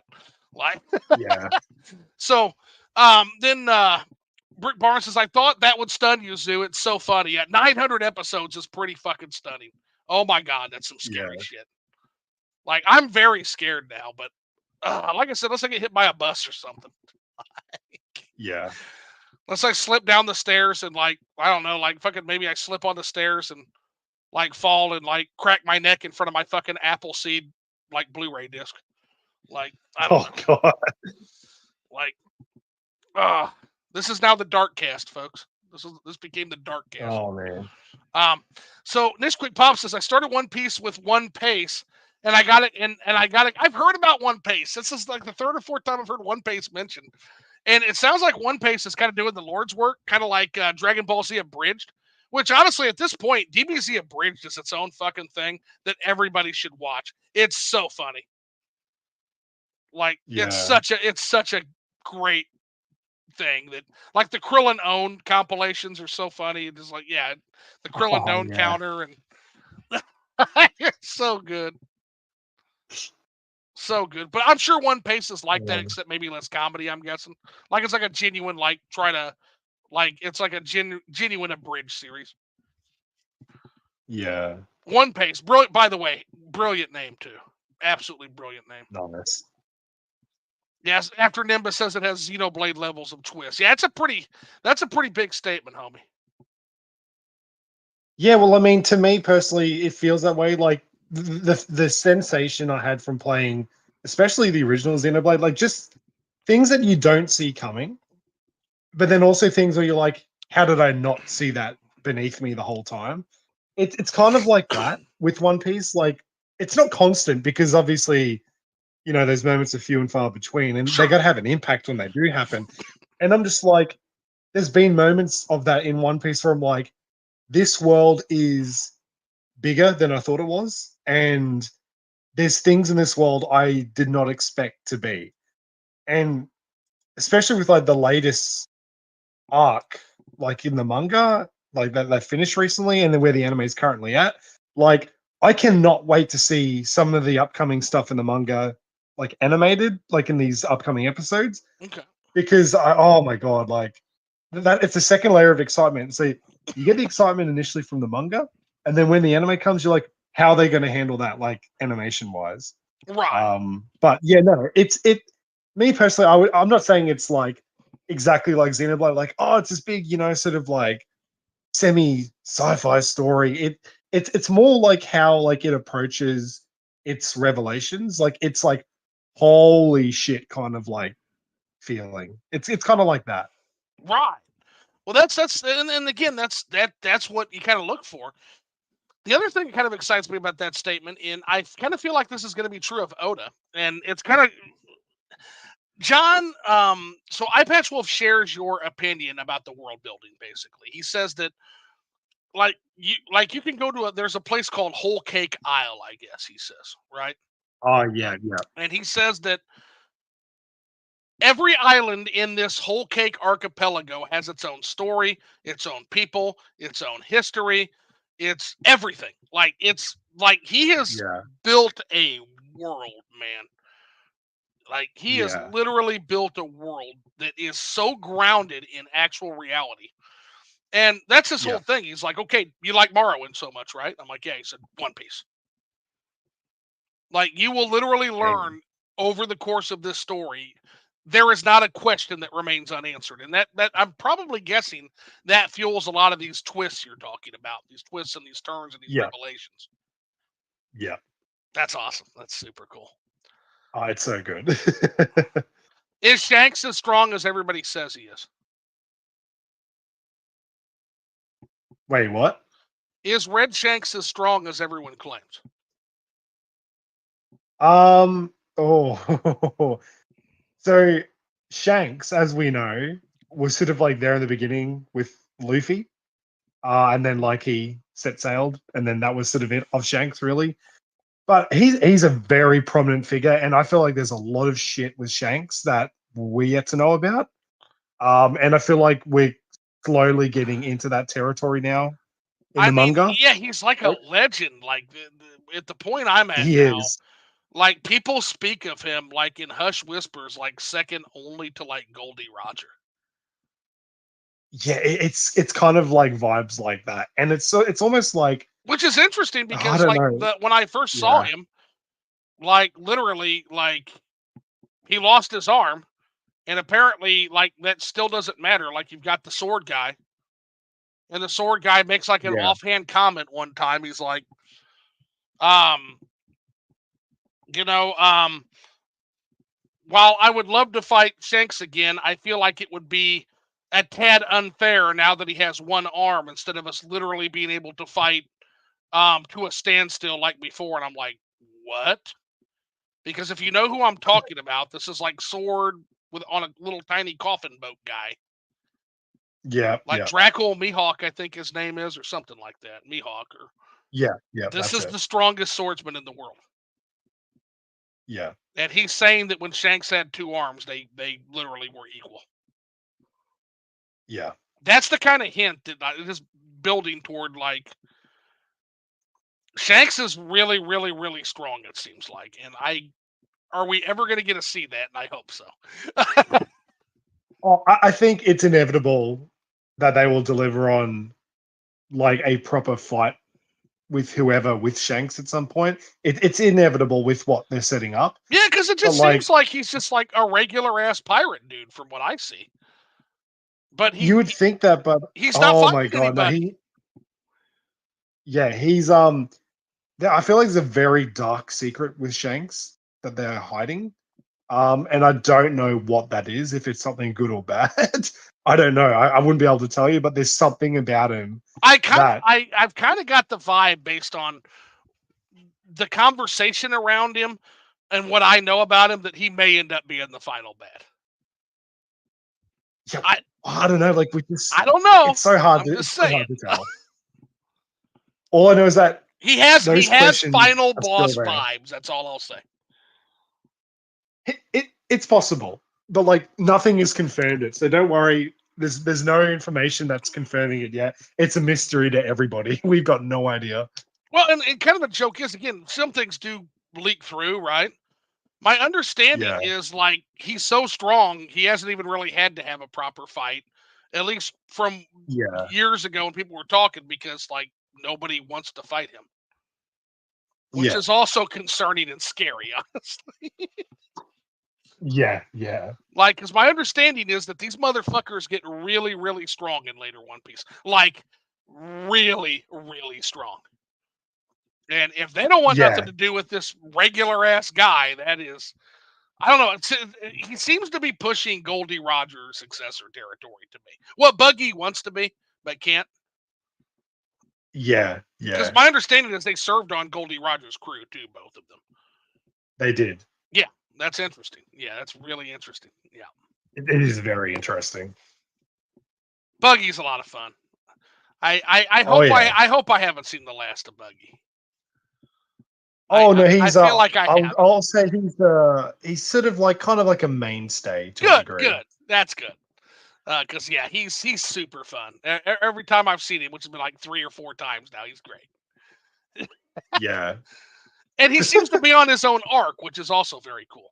And that's the thing, the amount of Oh characters yeah. that make a return, like the heavyset lady with the club that is like Luffy's first Oh bad yeah. guy. Never thought I'd see her again. Yeah. You'll get a lot of that. And You here will get she a lot of is that. in a very different way that I never would have imagined.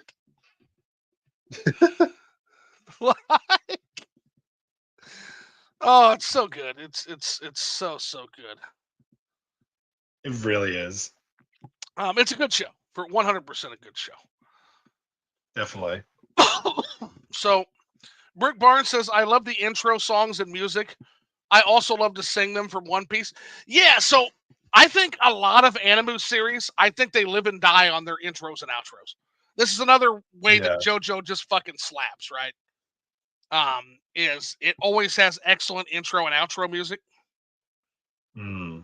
Like, I'm not going to lie, like when Last Train Home first hit on part 2 of season 3 in JoJo's, like I knew, like when that song hit and it was on that like team photo of them all, I was like, oh shit, you know?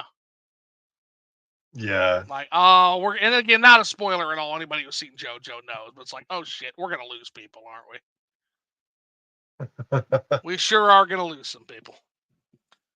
Like, and that song just hits harder. Like, especially after you've watched the season, that song really fucking hits hard. Last Train Home, Yeah. that's a hard hitter. But then it's also got like Walk Like an Egyptian in part 2. Like, there's so much good shit.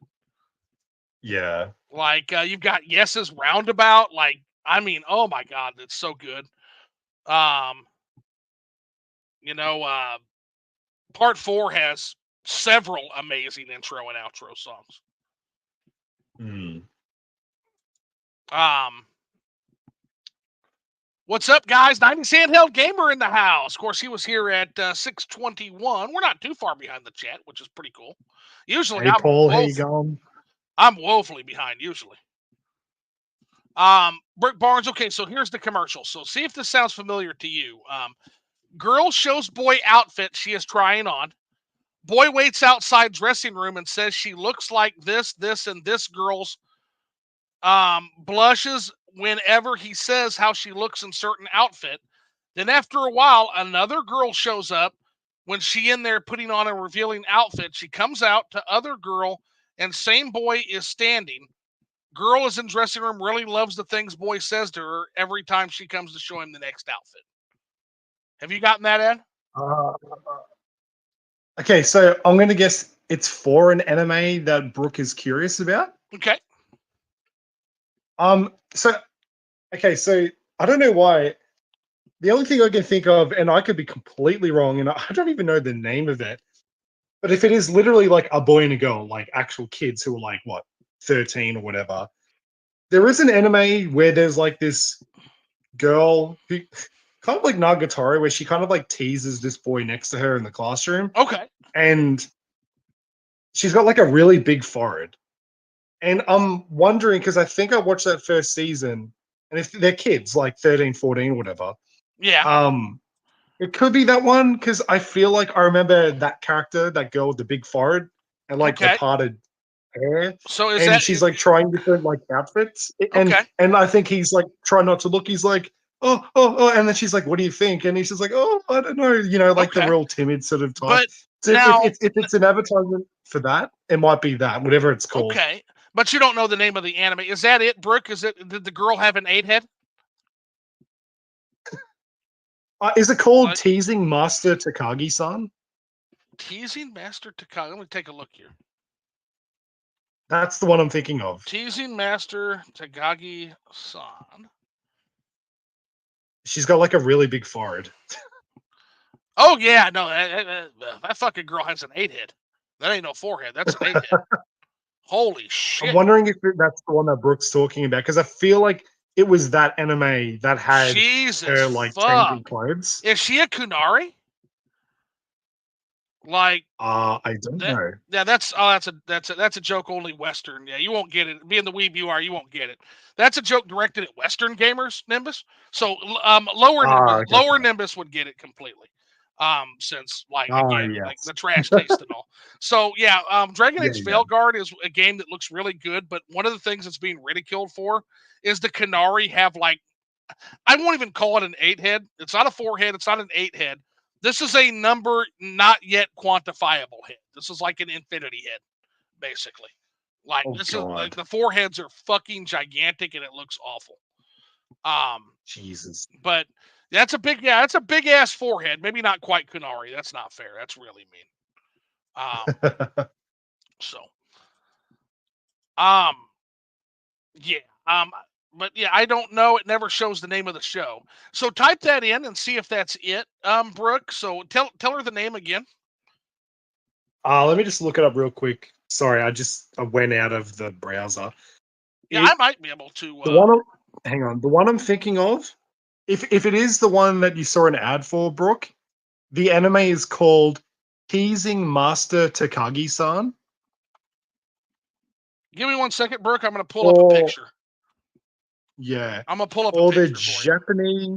The Japanese word is like the Japanese title. I think is Karakai Jozu no Takagi-san. All right, I think I found a picture. Okay, we're going to get that posted in and pull that up. Hopefully, we can help her out here. And basically, hopefully, she can just say yes or no. Okay, here it comes. Look at that 4 head. Look at that 4 head. That 4 head.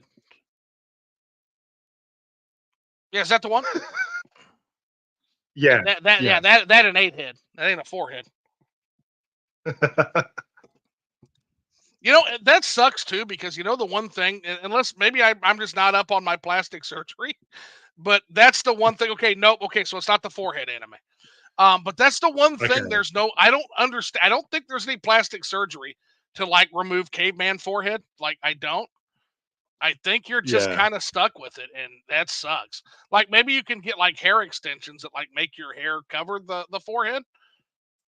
But Yeah. I don't know. I don't know what the fuck you do about that. Like what do 4 head guys do about their big 4 head? Like these are the things that I sit around and think about when I'm sitting at home and the television's broken, folks. Don't mind me. Like, Hey, it's a question that's got to be answered at some point. and 90s handheld says, Sue, it's time to repent and embrace Christ. So that's the thing. Like, to repent, I would have had to have ever rejected him, and I don't necessarily know that I've done that. So I'm not Yeah. sure. I'm curious. I am an endlessly curious person who doesn't know. Is kind of how I broach it. I'm from the church of I don't know, and I don't Mm. tend to get too judgy on anybody, whether it's Christians, Yeah. whether it's Muslims, whether it's Buddhists. I think all are seeking enlightenment in their own way, right? Um, Oh yeah. even atheists and agnostic, that is a form of religion. That's a belief structure. And the reason I say that is like people who say, "Oh, there is no God." Um, sure, you can say that, but again, do you have any evidence of that? That which can be asserted without Yeah. evidence can also be dismissed without evidence. So I think I don't know is a perfectly valid position to have. It's the one I'm Yeah. most confident in, is that I just don't fucking know. And then on top of that, like notice that there are extraordinarily smart people all over the planet from all walks of life, cultures, backgrounds, religion. There are extremely intelligent people. There are people whose like intelligence quotients, like they put us to shame, right, Nimbus? These Yeah. people are Muslims. These people are Christians. These people are agnostic.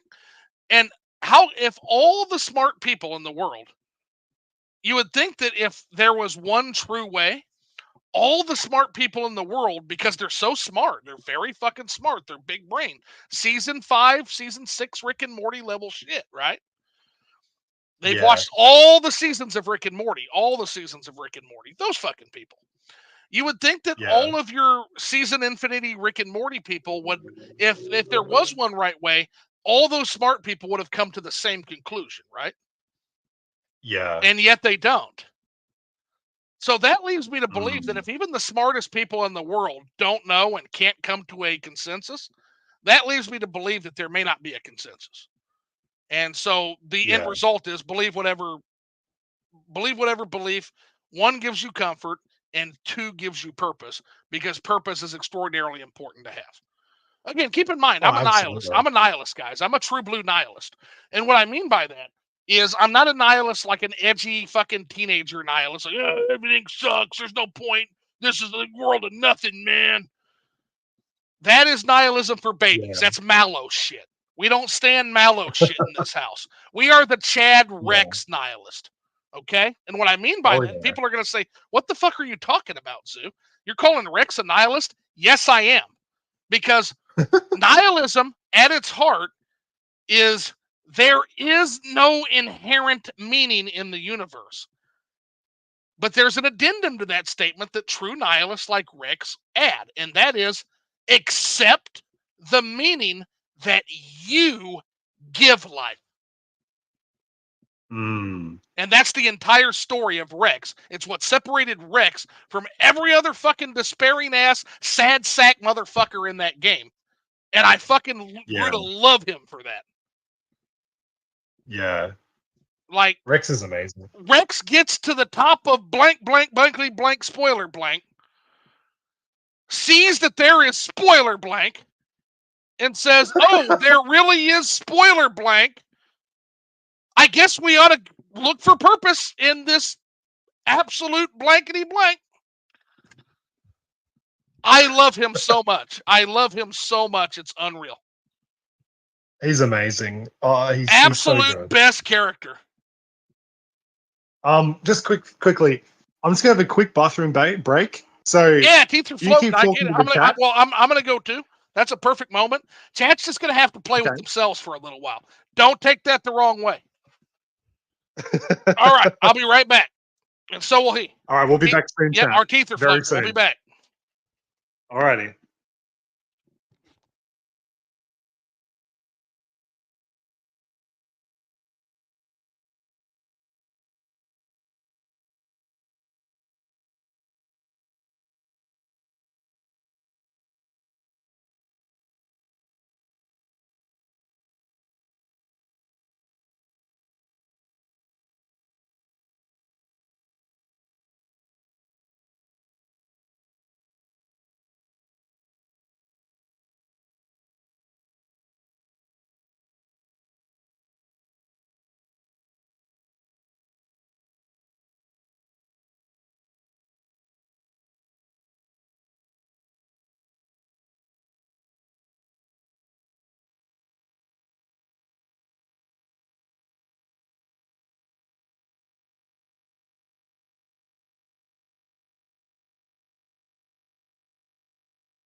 All right, who won the piss race? Looks like I did. Sweet.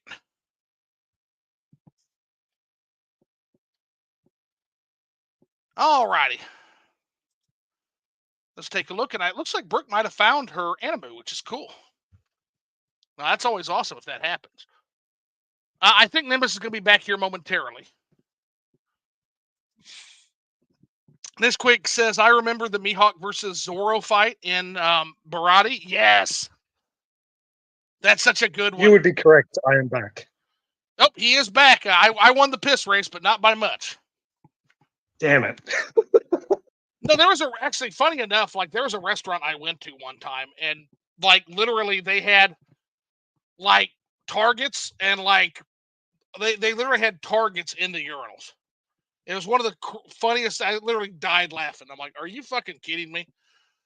And Oh so my god. your Wow. goal was to hit the bullseye with your stream, I guess.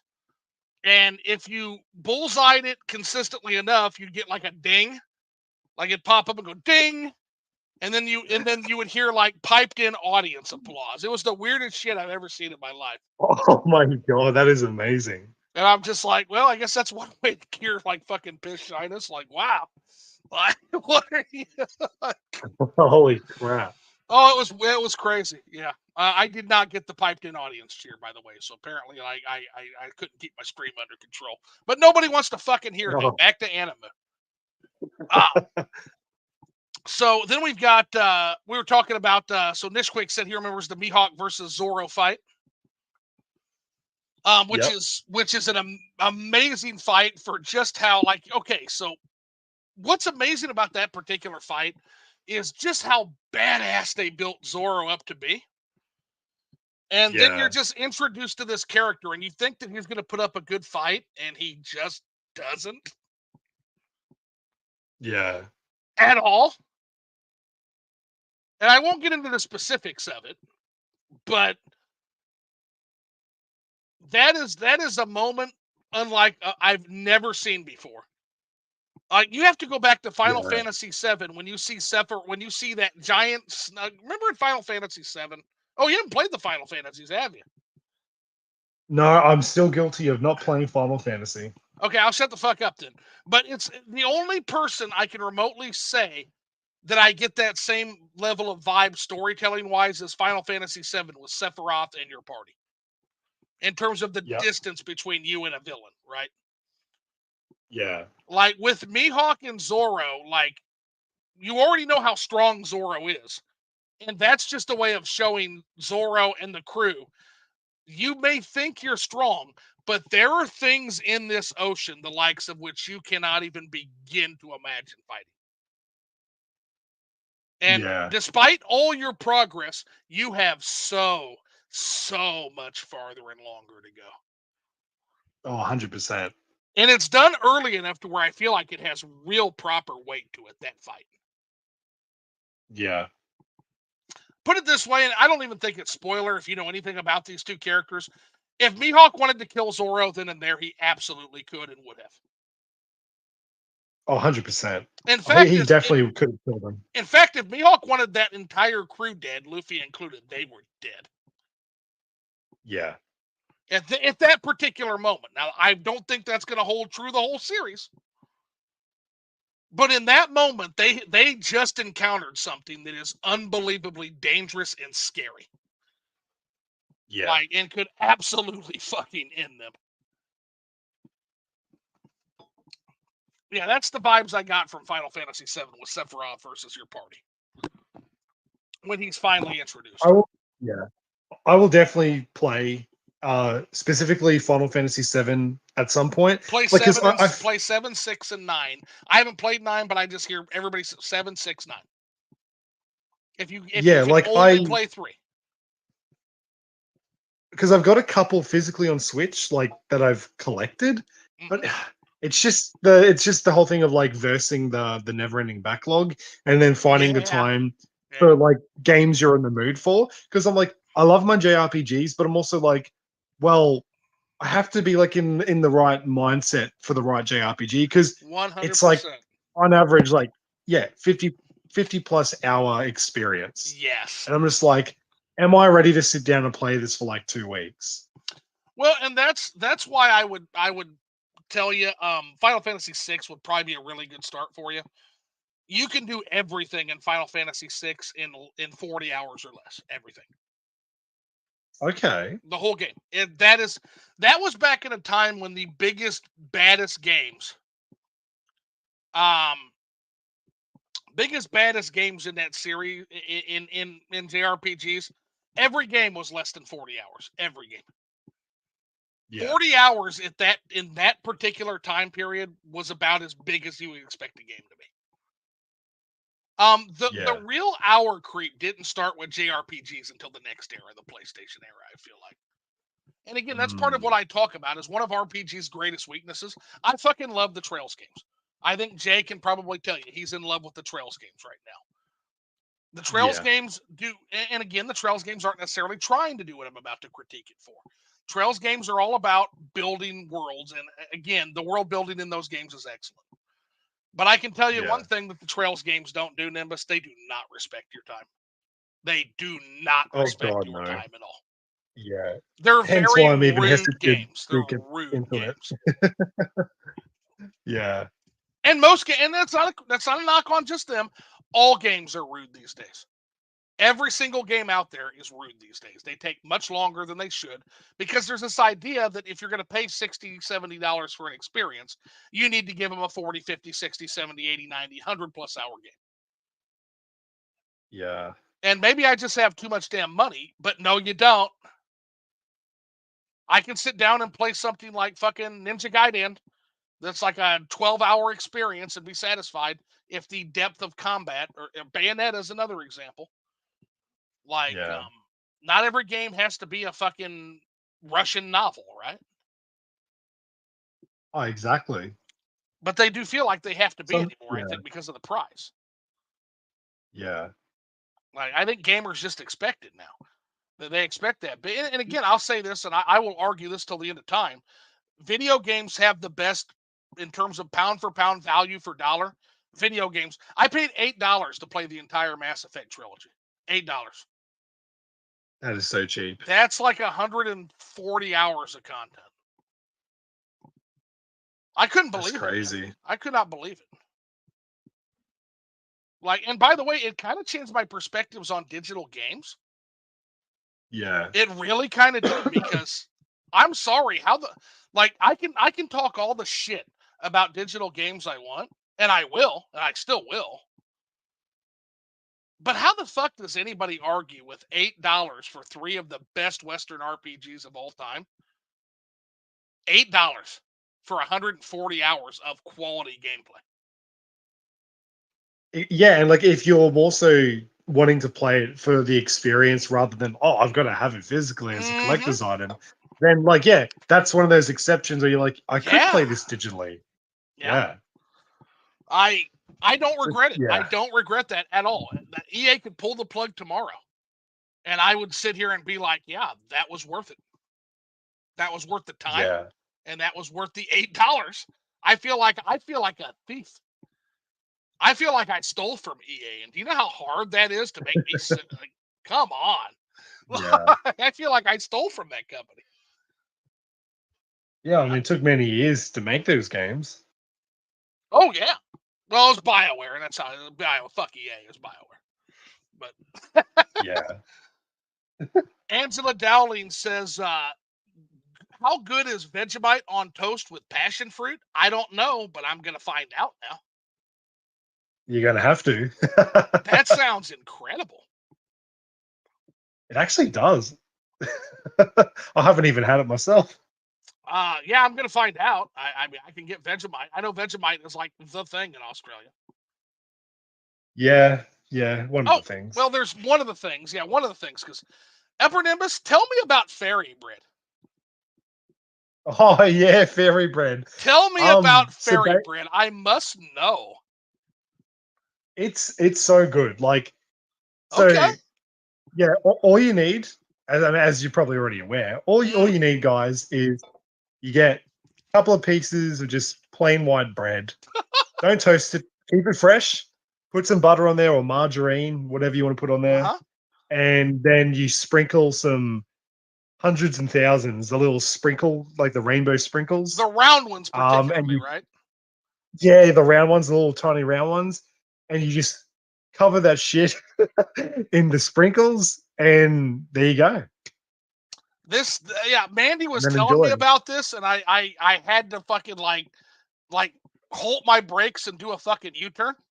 We were talking about that in the chat one night. I'm like, what? Yeah. I'm like, Oh wait yeah. till I ask Nimbus. I need another Aussie to confirm this shit. Like, no offense to Mandy, but that doesn't sound No, real. no, not at all.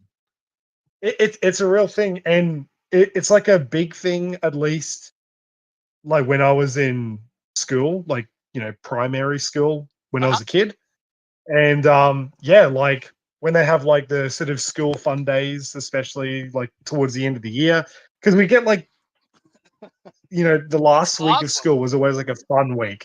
We do like go swimming, we go for like school excursions, like play sport on the oval. We'd have like picnics and barbecues. Like the whole week would just be don't do any work, just have fun. And I don't know if they do that anymore, but back then they did, like back in like the 90s and early 2000s. And yeah, I vividly remember having fairy bread at like school picnics. It was amazing. I'm gonna have to. There's a couple of these Aussie treats I'm gonna have to try. It's just something I didn't believe was real. But then again, I'm sure people Yeah. don't believe that fat ass fucking Midwestern people in America literally take a pile of take a piece of Texas toast, pile fucking French fries sky high on it, throw a fucking hamburger patty or a pork tenderloin or a buffalo fried chicken breast on top and then smother it with fucking rare bit cheese sauce. I'm sure that people don't believe in that either. That's called a horseshoe. But that also Okay. exists. And it is delicious Ooh. and it will fucking kill you like fairy bread will. Yep. Yep. Like literally the cross look I'm getting right now. Right now. For it, like just across the room of talking about white bread with sprinkles and butter. Like could fucking kill me 2 ways from Sunday, but I'm doing it because it's Oh, amazing. it's worth it. It's an Like experience. I just won't have a horseshoe for the rest of the year. It's fine. It'll even out. In fact, the fairy bread's probably better for you than the horseshoe. I would say probably yes. That's the horseshoe is just obscene. Like Yeah. so Brooke Barnes says, I don't know, it never shows the name of the show. And she said, nope, it's not the forehead anime. Yep, she said nope. And then 90 says, I was just Damn. trolling, but it's a good viewpoint. Oh, I knew you were just trolling, but hey, here's the thing. I'm like Ron Burgundy. I read everything. Number two, I will always take an opportunity to expand a interesting thought if I see one, even if it is a troll. And yeah, that was absolutely a troll. So full disclosure, he was trolling, but it was also, I thank him for bringing that up as an interesting discussion point of view. And of course, I ramped it right into fucking Xenoblade Chronicles because why wouldn't I? Okay, and he says, Zoo, have you looked into the Ramayana and the Mahabharata? I have not. Um, that is not. I've heard of them and I'm aware of them, but I have not yet had an opportunity to take a look at that yet. But you just moved it up the list for sure. I am very excited to take a look at that.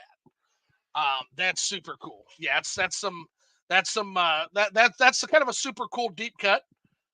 For folks that aren't in the know, just check out some of your ancient like Hindu theology and some of those stories. Really cool stuff. Nice. Nish Quick says, haha, more like Jin. Malos was searching for his purpose because he believed it was out there. Yeah, but here's the thing. And this is kind of the other danger point. Like, I agree with that completely, Nish. But I would also add to that and layer this on top of it.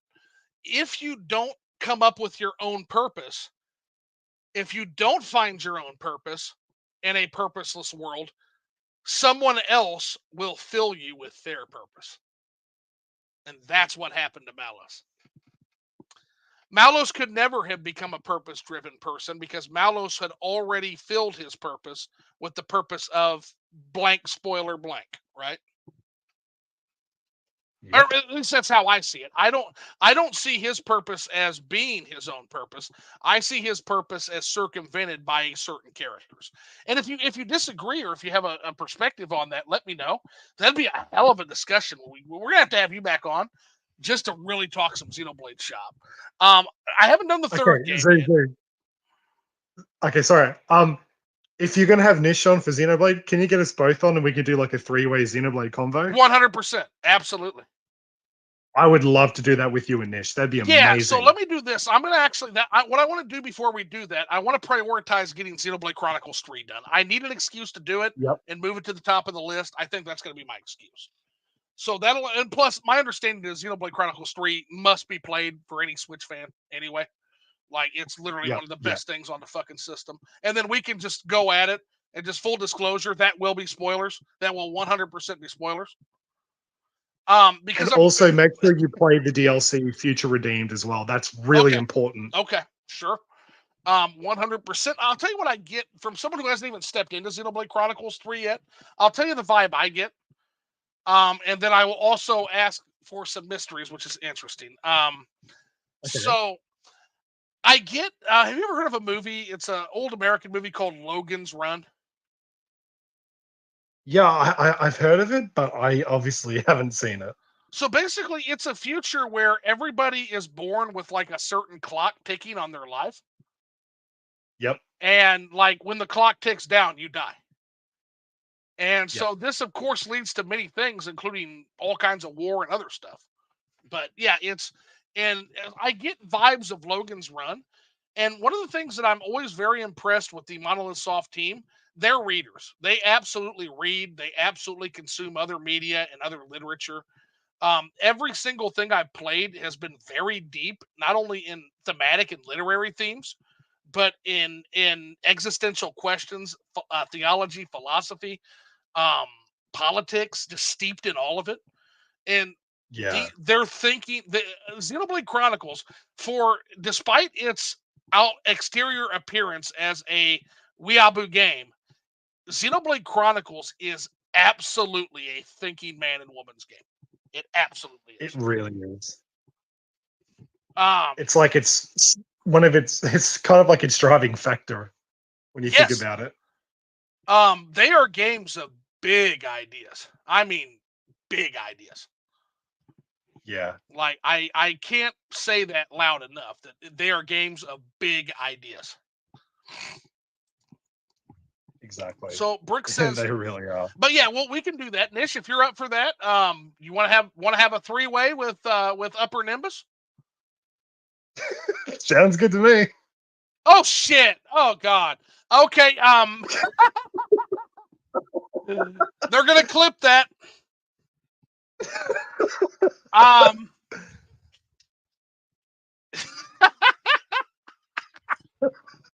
You know walk what? Right into that one. Dude. You know what? No correction. We stand by that.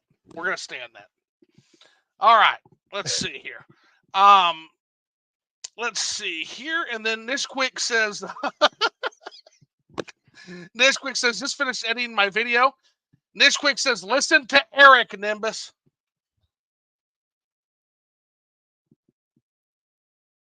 I'm assuming he's talking about Eric Ladd. Eric Ladd, yeah. He was just on he was just on the show.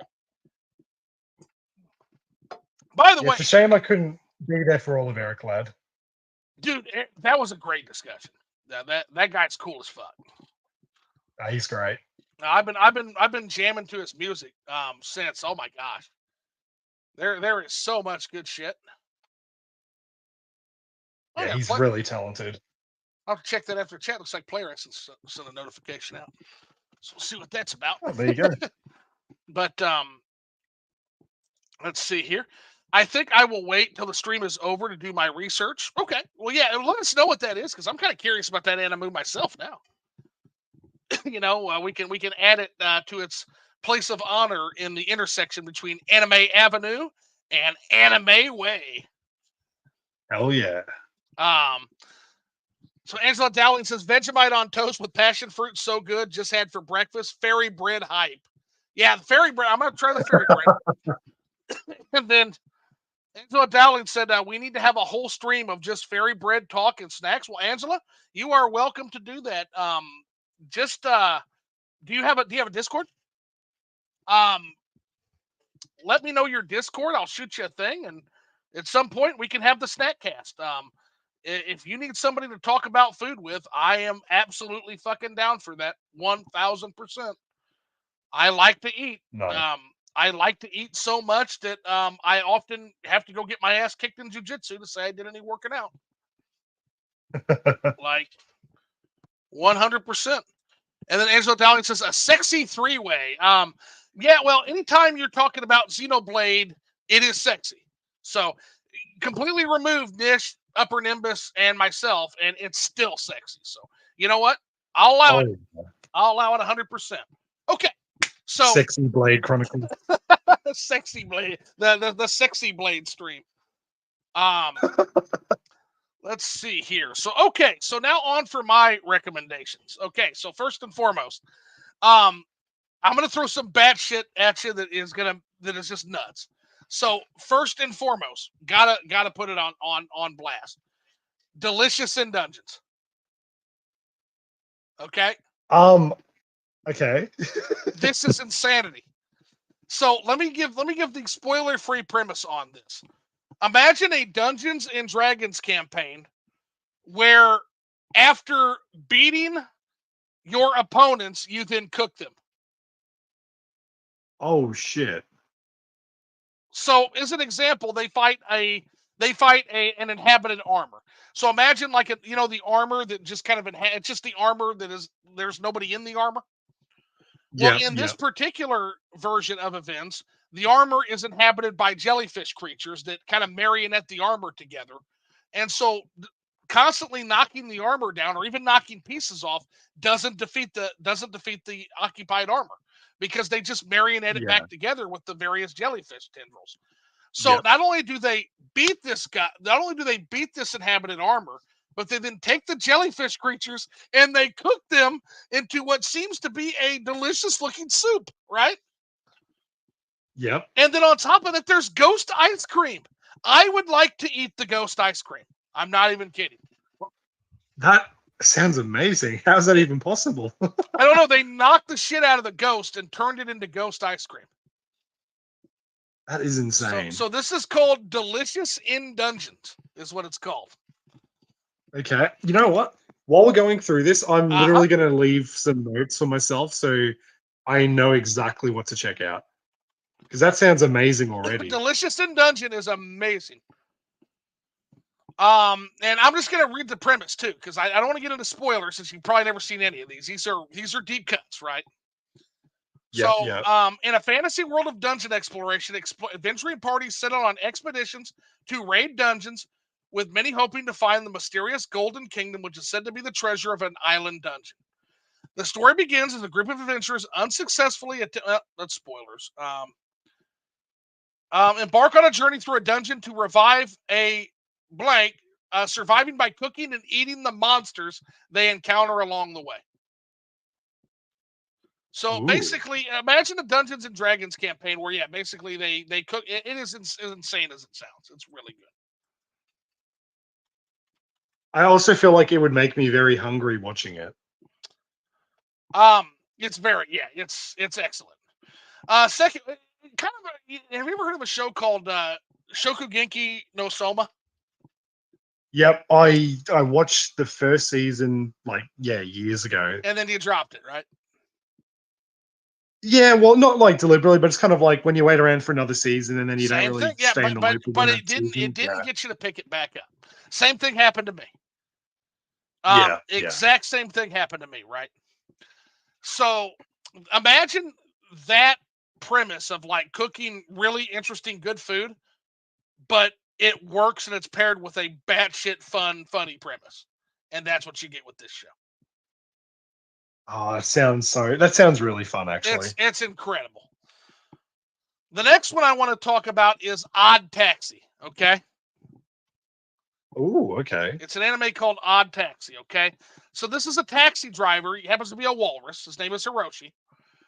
And basically, it is him driving a taxi and having conversations with his extraordinarily um, strange cab occupants um, in the daily life in Tokyo, and eventually getting embroiled in like a Yakuza police standoff where they're investigating him for somebody who happened to do it his right. Okay. Very, very fun premise. It's a world of anthropomorphic animals. And Yep. basically, you have this very asocial taxi driver, this complete asshole, who is in a very social service level facing job, and he has to basically figure out how to interact with all these fucking various denizens of Tokyo who he wants nothing to do with, but he still has to try to make nice, and it's fantastic. It's really great.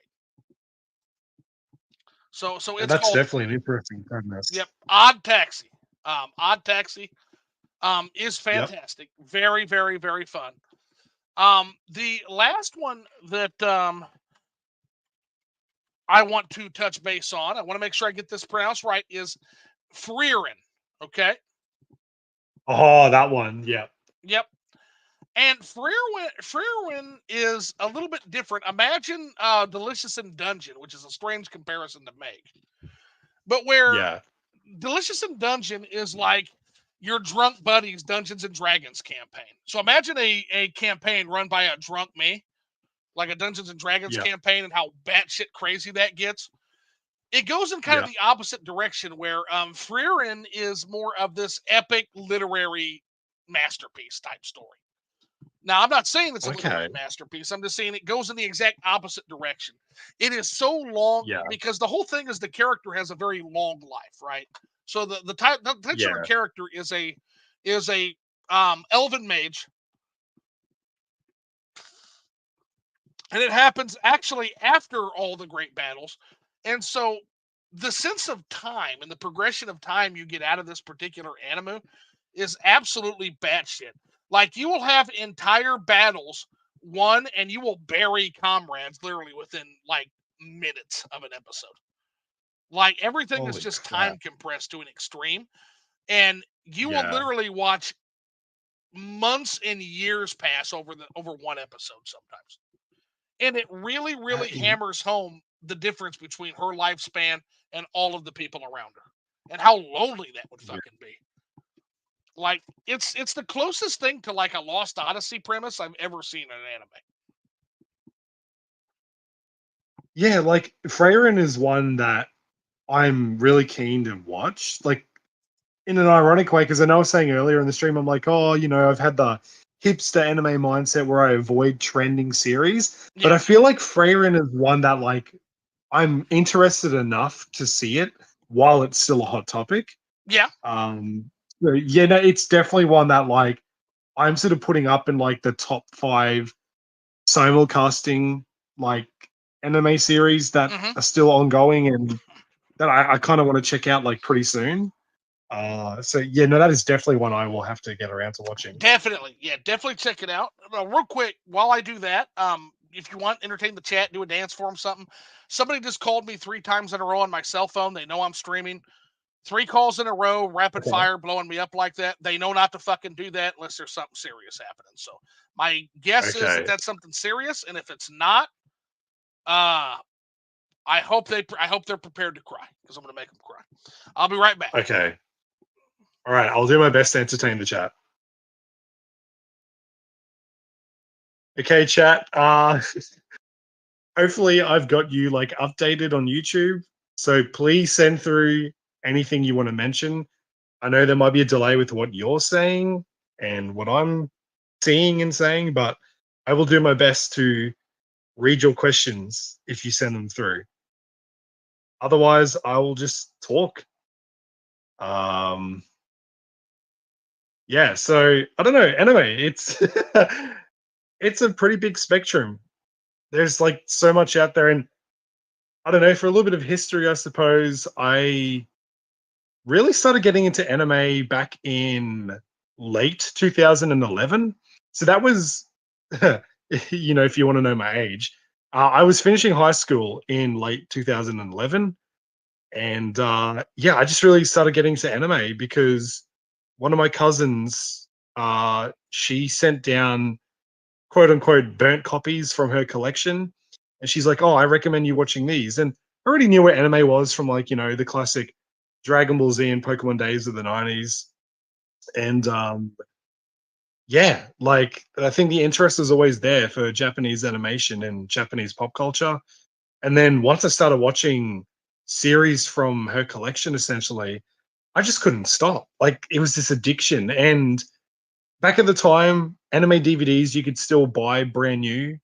from like, retailers and tech stores and all that. And that's when I started collecting my physical anime collection. So I've been physically collecting anime for about just under 15 years, I would say. Comfortably 13 years. And yeah, no, most of my collection is mostly like things from like the 90s and the mid 2000s. I personally think that's the best era for anime. I know there's some like new age stuff which is really good, like Zoo was mentioning about Freyrin. Um, but yeah, no, I definitely prefer like 90s anime and mid 2000s. I just think the the approach to like stories and premise was just so much more engaging back then. And there's just like a lot of classic like rom-coms that um yeah, that are just like I can't get over. I just think they're absolutely amazing. Um yeah, so it's been a hot minute uh since like I've added more anime to my collection just because it's hard to I don't know find things. Like because I think I've mostly got everything I wanted to add to my collection. And it would be pretty cool to cover like my physical anime collection in a future video, but I just know that's not going to go well on the channel because everyone wants the Nintendo Switch content. Um, but yeah, All right, and I'm I'm not back. sure. Like, I haven't. Hey, welcome back. I was just reminiscing about when I got into anime and talking about my anime collection. Oh, so you're into MMA? No, no, anime. Oh, anime. Okay, sorry. I came across this MMA in my drunk inebriated No, state. no, you're all good. Oh, so Yeah. we're gonna have the MMA cast too, bro. But never mind. Anyway, I heard the tail end of that. You're like, hey, you're like, yeah, I want to do my anime collection, but I know my channel won't respond to it. Now, you know what advice Uncle Sue's going to give on that shit. You know what I'm What's going to that? say? Who gives a fuck what the channel wants? I guess that's one way of looking at it. It certainly is. Yeah, my channel's called fucking Flipping the Switch. Here's some more fucking Morrowind streams. Like, I don't give a shit. Like, that's what's great. But I also understand that other people are actually trying to fucking do something with their YouTube channel. So Yeah. I also completely understand like having to try to game the algorithm. I get it. Like, but Yeah. I'm so glad I'm not trying to actually build anything because yeah, it would probably be Friday. Oh yeah, here's some more fucking Morrowind streams. Oh yeah, here's another drunk stream. Like, have fun. Like, I will eventually do my fucking essays. I'll eventually do Yeah. actual work. Oh yeah. I do mean to get back to it. I really want to. It's it's just there's a I don't know. I also have a lot of fun just talking to people about fucking whatever they're passionate about, you know? Yeah. So I Oh, get that. definitely. I definitely get that. So alrighty, so went over a couple of mine, went over a couple of yours. So you're doing One Piece, you're doing what else you been watching lately, if anything? Anything else stand out that you've seen? Maybe not most recent, but anything stand out that you've actually been that you've seen in the last year, let's say? Um, I don't know. Like, it's so stupid because it feels like my memory is a little bit hazy. But like, I could talk about like highlights of things I've watched over the years that I've really enjoyed. Oh, sure, yeah. Um, so like, I really love it. Just as like a quick little example, I really love it when like anime films come to the cinemas because I like the experience of seeing an anime film on the big screen. Um, yeah, so like things like I love the movies from Makoto Shinkai. He's the guy that does like Your Name and Suzume and Weathering Oh with my You. god, your name was so good. That I'll tell you what, man. Because when I first saw that, I went in with zero expectations. Basically, I had a friend say, "Hey, I'm going with a group of people to see this anime movie called Your Name." He said, "Do you want to come along?" I'm like, "Yeah, okay." And I didn't really think much about it. And then just like on the big screen with like the surround sound and everything, like there's one scene where like the music, the ambience, and the audio just drops. and it's just this visual spectacle of something really big that happens. Zoo, you probably know what that is. Oh yeah. And it's the way that it visually like delivers itself, and the audio just cuts off. And it's just the visual storytelling of what's happening before you that I just had goosebumps. I felt like I was on the verge of crying. Oh my Oh my god! god. Yeah, I'm not ashamed to admit it. That was one that got me emotional. Now I'm Yeah, not gonna say I cried. I was cutting onions at the time. You see, so much yeah. process. Of course, of course. But Always gonna have a pair of onions on you. oh, those fucking onions! I'll tell you. Yeah, they're good to have on hand. Yeah, in case of crying, grab onion. Yeah, Yeah, always obscure that. But yeah, yeah, no, real emotional weight, like genuinely, and also like you want to talk about like, I often talk about like entry level anime for the significant other who's not into anime, right? yeah, Your name is pretty close to the top of that list. yeah, That is one that you could sit and watch with like your partner, and whether they're into anime or not, they're gonna love that one. yeah, There's not many that won't like that. It's just such a good emotionally weighted story. I feel like. Um, yeah. I'll give you another one by the legends known as Gynax. It's a whole series, and that's his or her circumstances. I've got that one on DVD, but I haven't seen it. Me I too. have not seen it It's yet. it's good. It's good. Wait for your partner to watch that one. That's You know, that that's a good that is idea. great That's a for good a idea. romantic evening, actually. It's like angst the anime, so just be warned. It's like angst the anime. Like, not even kidding. Yep. That Damn. thing is so fucking angsty. It's unreal. And then Yeah. here's another one, ironically, that helped get one of my partners into anime. And that was Gunbuster of all fucking things. Yeah, I've heard of Gunbuster. Like, don't ask me how, especially since like she literally had a no robots rule. Very weird rule. I don't understand it, but she's like, oh, Yep. Yep. robots, no thanks. So this cuts out naturally. This cuts out literally 1/4 of all anime. By the way, everybody knows this. Like that cuts out Yep. like literally a quarter of all anime is gone. It's gone. Um, Oh so man. I also want to give a mention to one. This isn't one I've seen recently, but this is one that's coming out soon that I feel like could actually solve something we've been trying to solve for a long time. And that is the Yep. Uzumaki anime on Adult Swim that's coming out. Is that Junji Ito's work? That's Junji Ito. That is Yeah. the Junji Ito work. Okay, because I really want to like read some of the mangas They're good. just because of like the effect of the page turn. Yes, That yeah. and Like you I'm yeah, understand why the anime hasn't worked so far. You just said why. Yeah, you understand. yeah, exactly. Yeah. That is almost impossible to translate to the actual screen.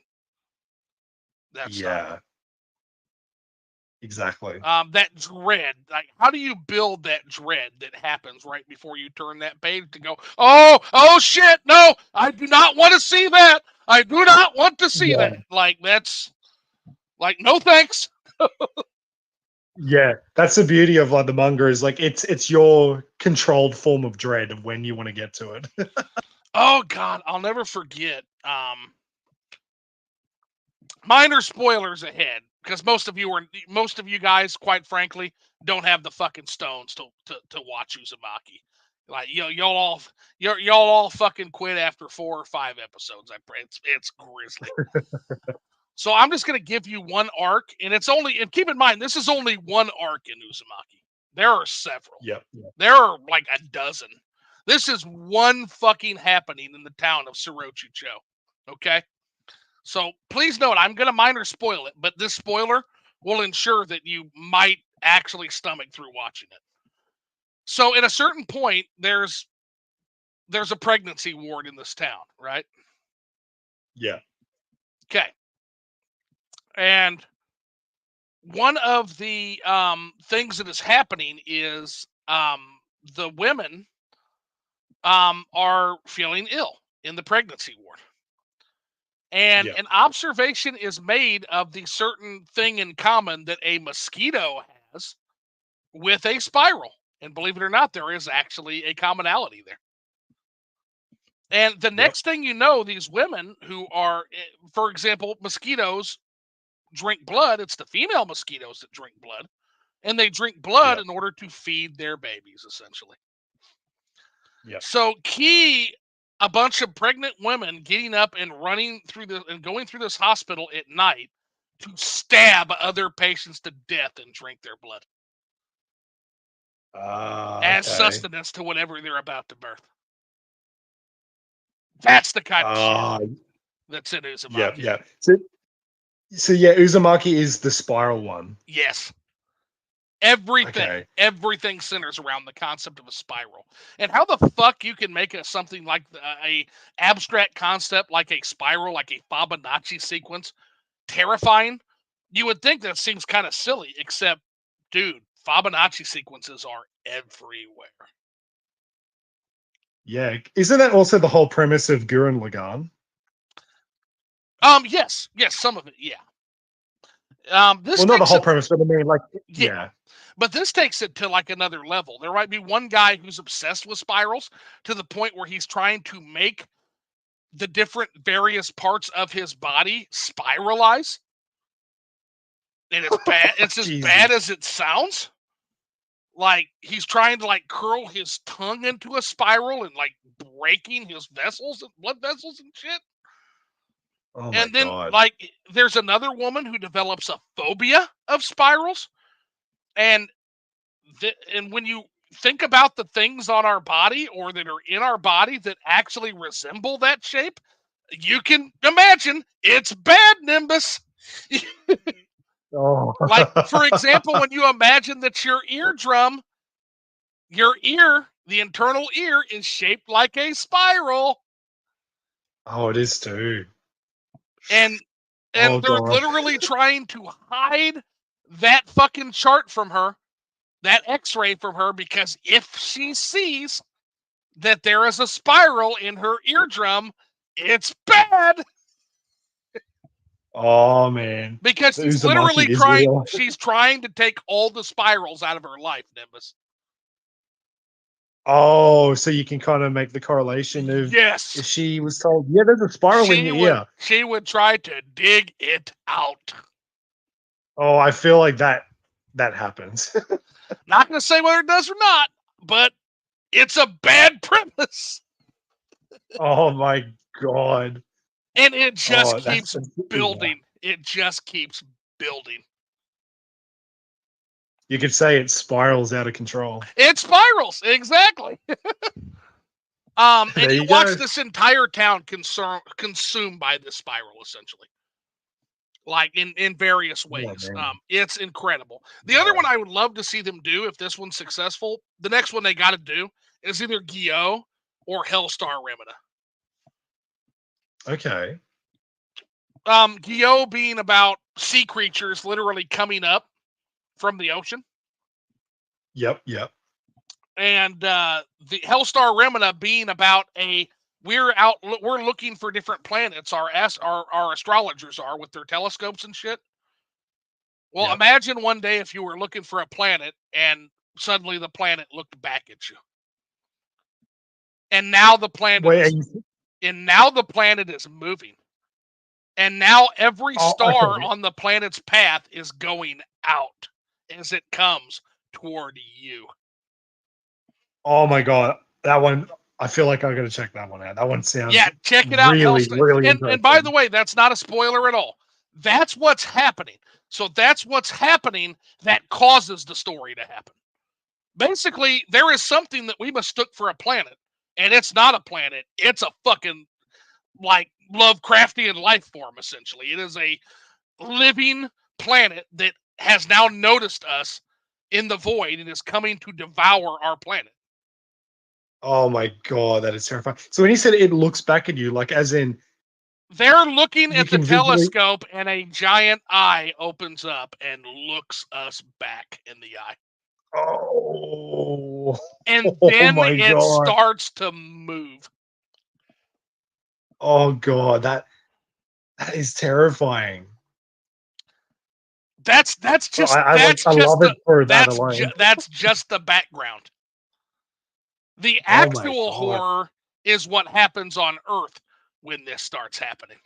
And that's Oh my the god. real horror story. Oh man. The real story is the reaction of humanity when they are told this is going to happen. Far That's out. 90% of the story, and that will remain spoiler free. It's too good to spoil. Oh man. Okay. Hellstar I am Remina. definitely gonna. Yeah.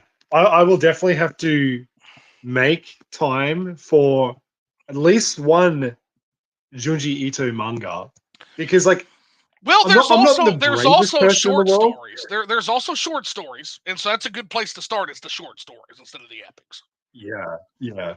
One of my favorites, and again, this is not one you'll likely find because they're really expensive these days. I've got the whole collection, like Yeah. the whole collection of manga. And some of these are really expensive. So I'll just tell you this one because it's not likely. It's never going to be turned into a cartoon. It's not, or a Yeah. manga or a show. So I'll just tell you the premise. So, guy has a car accident, right? Yep. He wakes up and there's a woman who basically stopped and rendered aid and saved his life, right? Yep. Now, the whole thing about this story is that the guy falls in love with this girl and he starts having an affair with her. Okay. Yep. This leads to his pregnant wife to basically get angry and divorce him, right? Yeah. Now he realizes what he's done, that he's broken up his marriage, and he tries to break it off with the girl. But the girl then tells him, well, you can't leave me, and I can't stop following you. I need you in my life. I need what's about to happen to you to happen. Yeah. I've been following you since the car accident because you may not realize this, but death is following you. And Oh. he's like, well, you're crazy, like, because that's the thing. She claims she stopped because she saw his ghost basically Yeah. after the car accident, but then you woke up. And so she's like, I see ghosts. So you need me in your life and I need to be in your life. Well, at some Yeah. point along the way, his wife also gets in a horrible accident and she is on life support, right? Yep. And basically, he's sitting there while she dies and she comes back. He's like, I told you to leave. He's like, I'm not here for you right now. I'm here for your wife. And he's like, what? Oh. And he's like, I told you I can see spirits. I can see ghosts. I can see people that are about to depart. And that's what I'm here Yeah. for. Not only your wife, but your pregnant child. And he's like, Holy what? shit. This woman eats ghosts. Oh my god. So he watches as like animalistically she starts drooling and like the creepy smile and everything and starts like jumping around the room almost like a cat trying to catch the spirit of his actual wife and unborn son and ends up catching them and devouring them and he literally sees the blood spurt despite the fact that it's a spirit. Oh my Like it sees the blood in god. her mouth and stuff. And so he runs and in running he gets hit by a car. And the ending is Oh him no. literally sitting there and a this hungry looking woman, just sitting there by his bedside waiting. And that's the end of the story. Oh, that is horrifying. Oh my god. I don't know where the fuck this guy the guy's fucked up as hell. But it is twisted stuff, like 100%. Oh my god. But it's so intriguing. Like it's like you want to know what happens. Like it's that morbid sense of Uh-huh. curiosity. Like you can't help but like peek further and Yeah. just keep peeking a little bit more. And that's one of his Even if most like it's obscure ones. That's one that you'll that's why I told you that one, just to give you a premise of what he's like. Yeah. Yeah, that's not one you're likely to run into at all unless you see it like a scan on the internet. Another one of my favorite Yeah. stories, the hanging balloons, right? And essentially, Okay. the premise of that is that suddenly the entirety of Japan is just overrun with these gigantic balloons that each balloon mimics the face of an actual human being living in Japan. And Really? yeah, here's the thing. Nobody knows where they came from. Nobody knows what they are. They're conscious, they're sentient, and they use their knowledge of you and your family to like talk to you and talk you out of the house to come out, and then they hang you. They latch their string around your neck and they hang you. And then the balloon floats up Oh my. and you're just hanging. And they're attacking Japan, these balloons. And the premise just goes from there. But it's basically the premise of like what would happen in this country if this entire country was essentially put to a standstill and shut down by these ghastly balloons that are hunting their individual. Each one is Oh my god, that is really interesting. really interesting. And the reason, and again, when he was asked about this in an interview, the story he told, he said, well, yeah, actually, what got me thinking about this premise is the high suicide rate of Japanese workers. And so Oh yeah. there's a socio-economical element to the story too. It basically represents Yeah. the Yeah. death drive of a lot of people who are literally worked to death in the country. And it's kind of a play Yeah. on that and the fact that it's just happening and nobody seems to be able to stop it. Like, Yeah, and they that's an are interesting unstoppable, by the way. They're literally relation. unstoppable, and you'll find out what I mean by that because that's a story you'll definitely have to see. Oh man. They're literally Yeah, nothing they can do. definitely. They're unstoppable. They're just there. Far out. Yeah, just wild shit, just wild ass shit. I'm sure you've heard the story of like the Amagari Fault, where everybody has their own person-shaped hole in the mountain. Like, I'm sure you've heard that one. Yeah, I've heard of that one. That's a Yeah. And legend. they go into it. Yeah. This hole was made for me. This hole is mine. This is my Yeah. hole. It was made for me. Yeah. Like it's literally shaped, Oh literally man. perfect for their body to go in the hole. And yeah, they just kind of Yeah. slip and slurp into that fucking hole and start walking. Like, Jesus. Ugh. Mm. Oh god. And there's one for every single person in the municipality. Oh, man. The ideas that he comes up with is just insane. It is. It's and again that whole story, the background behind that story is it's the horror of compulsion. That's a whole story about how horrifying compulsion can be. Oftentimes, we just are Mm. compelled to do something, and we don't know why psychologically. We don't even know why we do it. We are just Yeah. compelled to do it, man.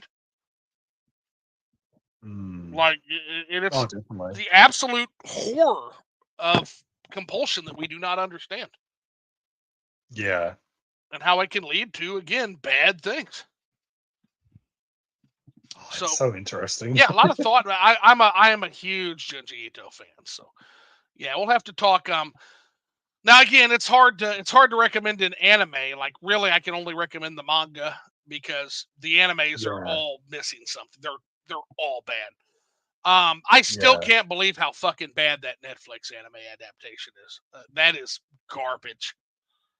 Yeah, I had so many terrible things about Oh, it. that is even the intro. Like if you listen to the intro song, like oh my god, like listen to that and you know what? Don't listen to that. But tell me that has anything to do with Junji Ito. That has any of the vibe of That's the Junji true Ito. horror. Yeah, Oh I god. don't know how they did it, but none of the magic is there. None of it. Like none of the Yeah. complexity, nothing. I'll give a great example in that particular anime. And again, this is actually open us up to another interesting discussion on anime, which is why people drop animes, right? Oh So yeah, in yeah. this particular one, there's one where a girl is living with her family. And essentially the premise is it's just one scene where a girl is eating breakfast with her family. And you can see the Yeah. tension that's in the air. In the actual panel of the anime that he draws, you can see the tension in the air. And I'm not going to spoil anything, but essentially, this is a girl who understands that her family, her own family, who she's lived with, who she trusts, who she loved, has violated her trust in a horrific way. And she has just Oh realized man. that the night before this happened, that her own family is violating her trust in a very bad way. And she knows it, and they can all feel the tension in the air, but they just eat breakfast like a normal family still. And all of that Yeah. tension you can feel within the panel itself. The close-ups of their faces, the zoom out, making her look tiny compared to the family, which is looming large over her. Just a perspective shot from up above, Yeah. showing how small she feels and looks versus the largeness of the family. It's all there. But none of that is present. Like they looked at that scene. It's like the Netflix anime looked at that scene, and the only thing they took from that scene is a family eating breakfast. Oh god. And that is the failure of the Junji Ito anime. Oh man. Oh. It's like they Yeah, well, the looked at manga that. will They be so looked much at that better. story, and they did not see any of what I saw. Yeah, because like it's just some things just really struggle to be adapted. And yeah, like I feel like even though I haven't actively like read Junji Ito, I just know that the manga is where you should be invested in the stories. Yeah, I So mean, like if I'm getting into Junji Ito, it's the manga, not the anime. yes, there are some things that you that's why, like Eye Patch Wolf says, don't watch One Piece. I mean, if it's the only way you can do it, watch One Piece by all means. But really, you should read One Piece. He said that's one that It's true. as good as the Yeah. anime is, the manga is even better and more detailed. And also, they leave whole swaths of Yeah. shit out. Even in 1,000 episodes, they are leaving entire swaths of it out. Yeah. No, Eye Patch Wolf is right because once I started reading the manga for One Piece, like, so one of the recent episodes that they animated, Right. I was really excited. This is just me personally. I don't know how other people feel, Sure. but what they did for the animation with what was revealed in the manga, when I essentially you could say when I did the page turn, even though it was online and digital, Mm-hmm. when I scrolled to for what they just had in a recent episode, when that was like new at the time for the manga and I was actively reading it like then, it's probably about over a year ago now when I think about it. Like that page turn for how it was drawn and like the contrast of like the dark shadows and like the like like really just like what's the word I'm looking for? It's ominous. There was a very Yes. ominous panel. And I was like, oh my god, I'm like, this is creepy, like actually creepy, like holy shit. When they animated it, I'm like, I didn't know how to feel because some of the animation, like, it looked okay, like Right. fluid, but it didn't really capture that like sense of dread. It kind of looked a bit. I couldn't take it seriously the way it was animated. I'm like, Right. this just looks really like it looks slapstick in a way. It doesn't have the same sense of dread that the manga panel showed for what happened Exactly. No, it's with just that again, particular part. he drew a family eating breakfast. Yeah, exactly. Yeah, it was All just that plain tension I sleeping. just described to you, and I saw that everything I just gave you like 8 or 9 cues on why there's tension in that room. And he looked at that same Yeah. panel with all that tension dripping off that panel, and he just saw a family eating dinner, and so that's what he drew. Oh man. And it's just a family eating breakfast. They're sitting there eating breakfast. There's no tension Yeah. looking in any of them. It's like, bro, what did you fucking see? What did you see so differently than what I saw? Oh god. Like you should not have been this should not have been greenlit. And also Junji Ito said he was Yeah. unhappy with it, and that's what gives me confidence for the Adult Swim one. Junji Ito watched it and he said he was happy with it. Okay, well that's a good sign then. That's a great sign. That's 100% a great sign. Oh yeah. Oh yeah, baby. I'm very excited. But yeah, Junji Ito. When you get into Junji Ito, we will do a whole Junji Ito cast because I could talk about Junji Ito till I'm blue in the face. Fucking Army of One, uh, Town Without Streets, um, the jaunt, the long jaunt. Oh, there's so many. He even does sci-fi great. Damn. I'm Yeah, well, I'll definitely have to read through a couple of his stories because it just sounds intriguing. Like I love mystery, and I feel like it's got a lot of that. Yeah. Yeah, the ice cream bus. By the way, bully. Fucking bully. Oh my god, if you want to be disturbed beyond imagining, bully. The bully. Oof. Oh my god. All right. Oh my god. Like I'm literally getting triggered just thinking about it.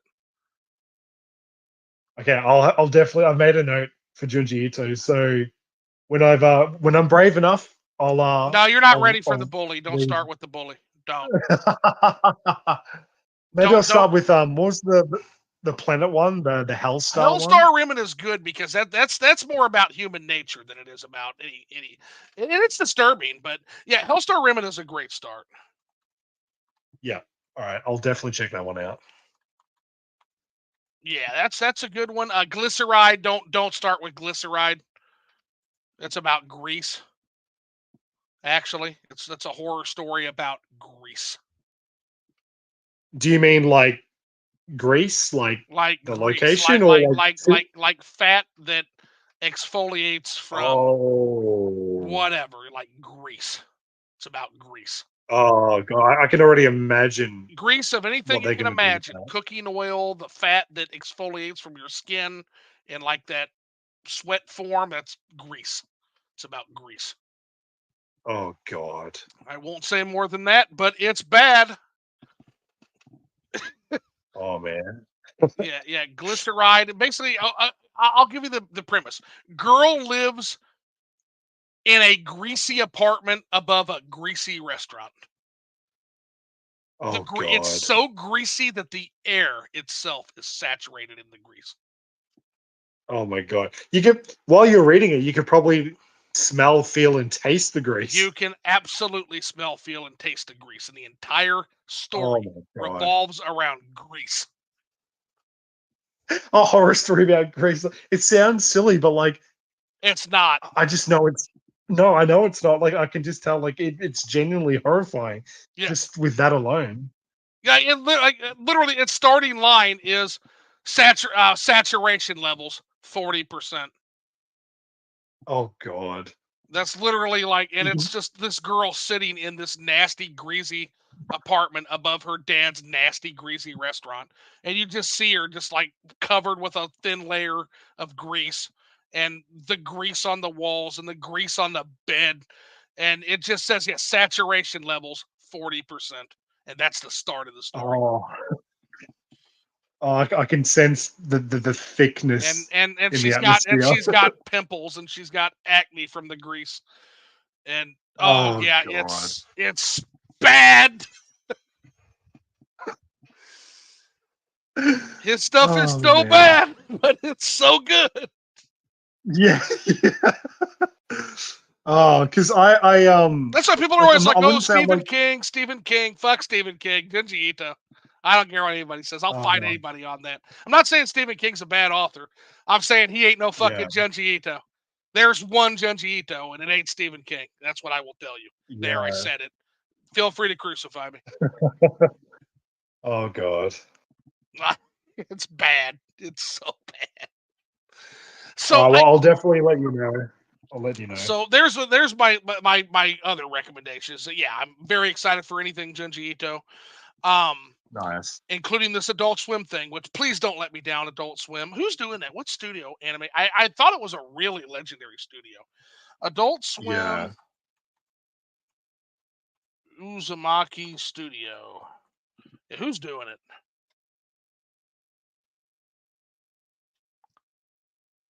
Oh, there's an official trailer. That's cool, and it's all in black and Oh, white. okay. Oh wow! So we're gonna watch the trailer actually 2 weeks ago. We're gonna watch this trailer, Are you okay? gonna right now? Right now. All right, let's do it. Give me 1 second. Now, chat, you might not be able to hear it, but you'll be able to see it, okay? That might be more Yeah, all good. effective, As long but as I I'm see going to it. go ahead and get this booted up, and here's what we're going to do. So we're going to get that, and okay, so there it is. we're going to do let's see how we do this. Share your screen. Yep. Oh yeah. Speaking of which, before we actually do that, here's another one that kind of fits into the Gyo and Junji Ito. But yeah, I saw this and I had to be told. But tell me how you fucking thought of it at first. So here's a video for you. And my response to this was literally to be like, yeah, fucking thanks a lot. Never getting in the ocean again. So we'll watch that one first, okay? So this is called fishing. Yep. Okay, so we're going to share the screen. Yep. Nope, that didn't work. Okay, so we're gonna, or is it showing up on? Nope, it's not. Well, okay, that didn't work. Okay, so we're gonna. Oh no, it did. Okay, there it is. Yeah, sharing screen. Okay, and I'm Oh, is gonna. this a real video? Yes, and check this out.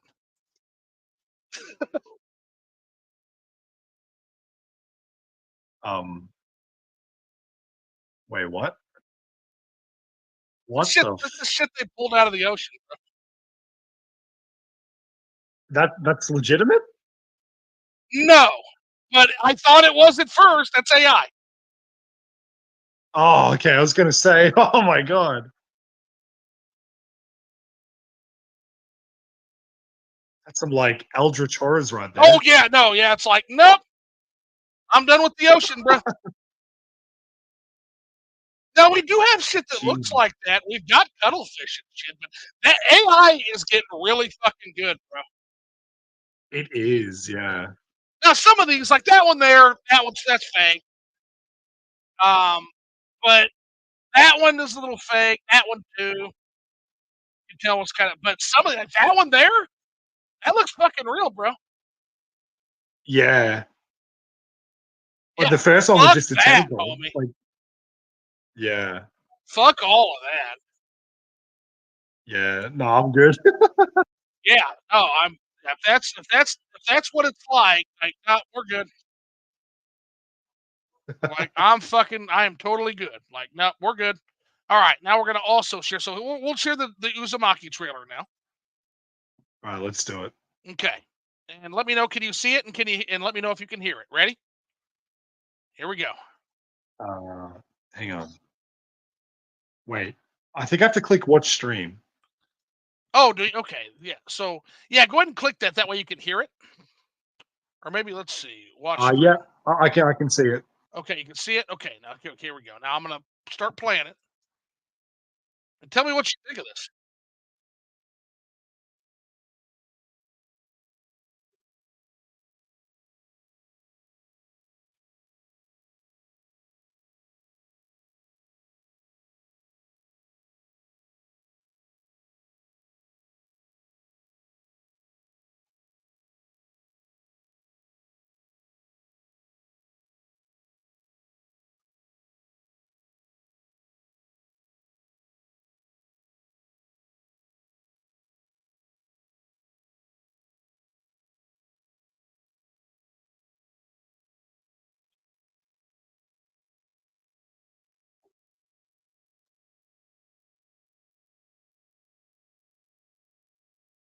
Oh. Oh,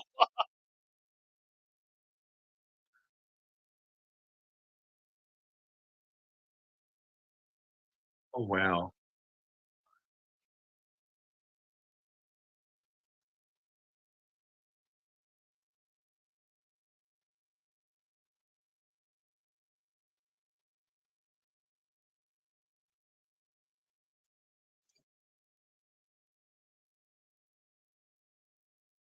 the black and white is the right choice, by the way.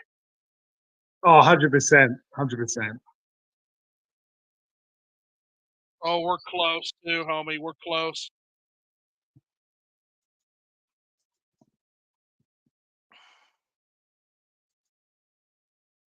It looks that way, yeah.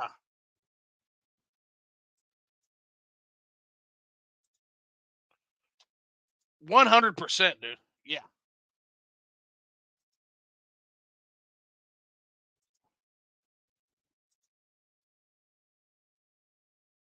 Oh, hold on. I think they lost you, homie. Give me 1 second here. I stopped the whole share. That's weird. Okay. There it is. Okay. Now we're back. Nice. All right, but yeah, that looks fucking awesome though, doesn't it? Yeah, like there was a lot of detail for that. That was actually pretty decent. Yeah, I think colorizing it is part of the problem, honestly. Yeah. So that's the one I'm really pumped about, like probably more than anything. Yeah. All righty, so then let's take a look at the chat. Got a few more chats, and Angela Yep. Dowling says, I don't have Discord. I should get one. Yes, get one, and then you can come on Liquored Up Live with me. Hell yeah, man. Nice. And then Angela Dowling says, Nimbus, tell us your favorite manga. Well, I haven't read a lot of mangas like compared to anime. Like I've watched more anime than I've read manga. I don't know if I have an absolute favorite, but I've read a couple lately that I've actually really enjoyed for different reasons. So I'll just keep it real quick. So one of them is sort of like a cute little comedy called Penguin and House. Okay. And it's like short little stories of this penguin, and he like cooks for his owner and he makes some meals and he does house cleaning. And it's just this constant like fun little side adventures with the penguin and the owner and like the friends. And Okay. I don't know, it's just sort of one of the like lighthearted manga series. And then another one, I read the first volume the other day. It's called Crazy Food Truck. And basically it's this like post-apocalyptic world where everything's a desert. And this main guy named Gordon, I wouldn't be surprised if he's based off Gordon Ramsay from the name alone.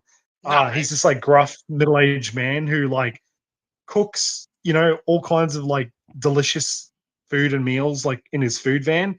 And he goes around like obviously trying to have business, but it's the post-apocalyptic world, so there's like nobody around. And he comes across this girl who's basically butt naked in this like zip up bag, and she's still breathing, she's still alive. So he takes her in and he feeds her and stuff. But then soon after that, the military is hot on his tail. So there's something up with the girl of why the military is after her. And then he gets involved with it and you find out more about him. And basically his food truck is crazy. Like he's got a giant friggin' cannon that like comes out from the roof and like it just fires. It's so cool. So it's like a bit of a mixed bag, but like a good mixed bag. But that's what I've been reading lately with manga. So Angela, I hope that answers your question. Yeah, for me, it's probably lately Elusive Samurai is currently my favorite manga. I don't know about all time. I'd have to really think about that, but Elusive Samurai is good. Elusive Samurai, I can almost guarantee will get an anime at some point. It absolutely will. Yep. It's so fucking good. Are you familiar with Elusive Samurai, Nimbus? Not myself, no. Okay. I've heard of it, but it's still something I haven't seen. Premise is that a samurai who is a member of a shogunate's family is basically slaughtered, and there's basically a coup done on the land they control, right? And so keep in mind that he was a samurai in training, but he's not very skilled in actual fighting and combat. So his whole thing is he has to inspire the other warriors and people that were a part of his shogunate or even outside his shogunate. He has to be the voice that inspires them to fight on his behalf, basically. And it's a pretty good premise, and it's one that I'm watching. It's really rapidly moving up the Shonen Jump charts, and this is one that I feel like has like big 3 potential once MHA leaves. This is one that might fall into that. This is like big 3, big 5. Which is incredible because usually it's One Piece, along with whatever other 2 are massive at the time. So this can include things like Chainsaw Man, which is another goddamn masterpiece, by the way. Yeah, I need to see that. Oh yeah, absolutely. Chainsaw Man. Chainsaw Man, 100%. Absolute goddamn master. Power, she is one of my favorite characters in anything, period. I love Power. Power is awesome. Oh man, I can't wait. Yeah, absolutely great. But yeah, this has included My Hero Academia. It's included Demon Slayer. Demon Slayer is currently there. Attack on Titan. But yeah, I think what are the current big three in Shonen Jump? Because My Hero's not there anymore. I don't know. Like you're saying, it has to be One Piece and at least two other things. Yeah. Yeah. I don't know what they would be because I'm not fully up to date with everything that's currently trending because I'm kind of lagging behind on catching up on things over the years.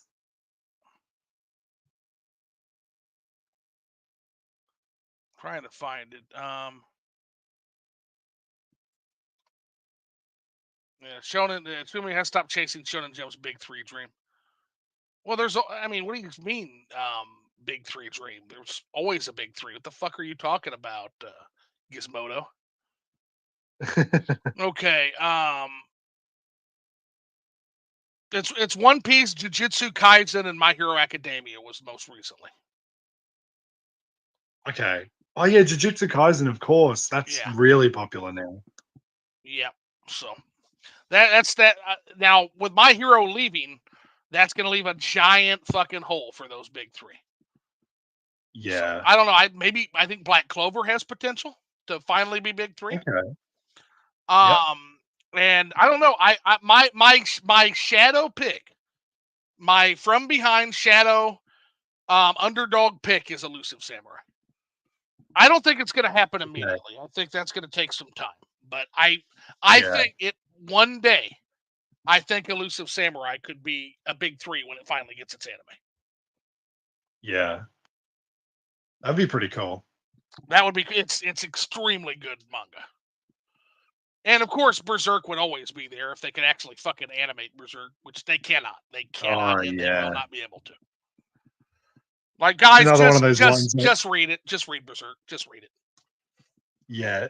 Oh, wait, there's so much. It's crazy. So much manga to read and so much anime to watch. I'm like, we need more time.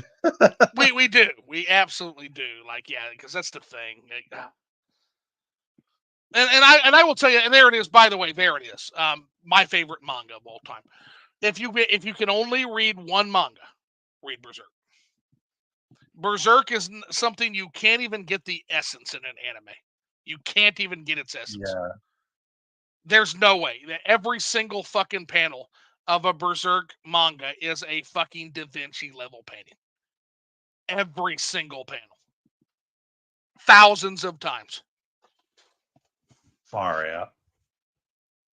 Alrighty. And then last but not least, this quick pop says, I see your point on the Mallow stuff. Yeah, as far as his purpose was filled with another characters, essentially. Because he failed to find his own purpose. Brooke Barnes comes in, says, question, do you guys watch your anime dubbed or subbed? I prefer subtitles, but I am not closed off to a good dubbing. But it really depends on the dub.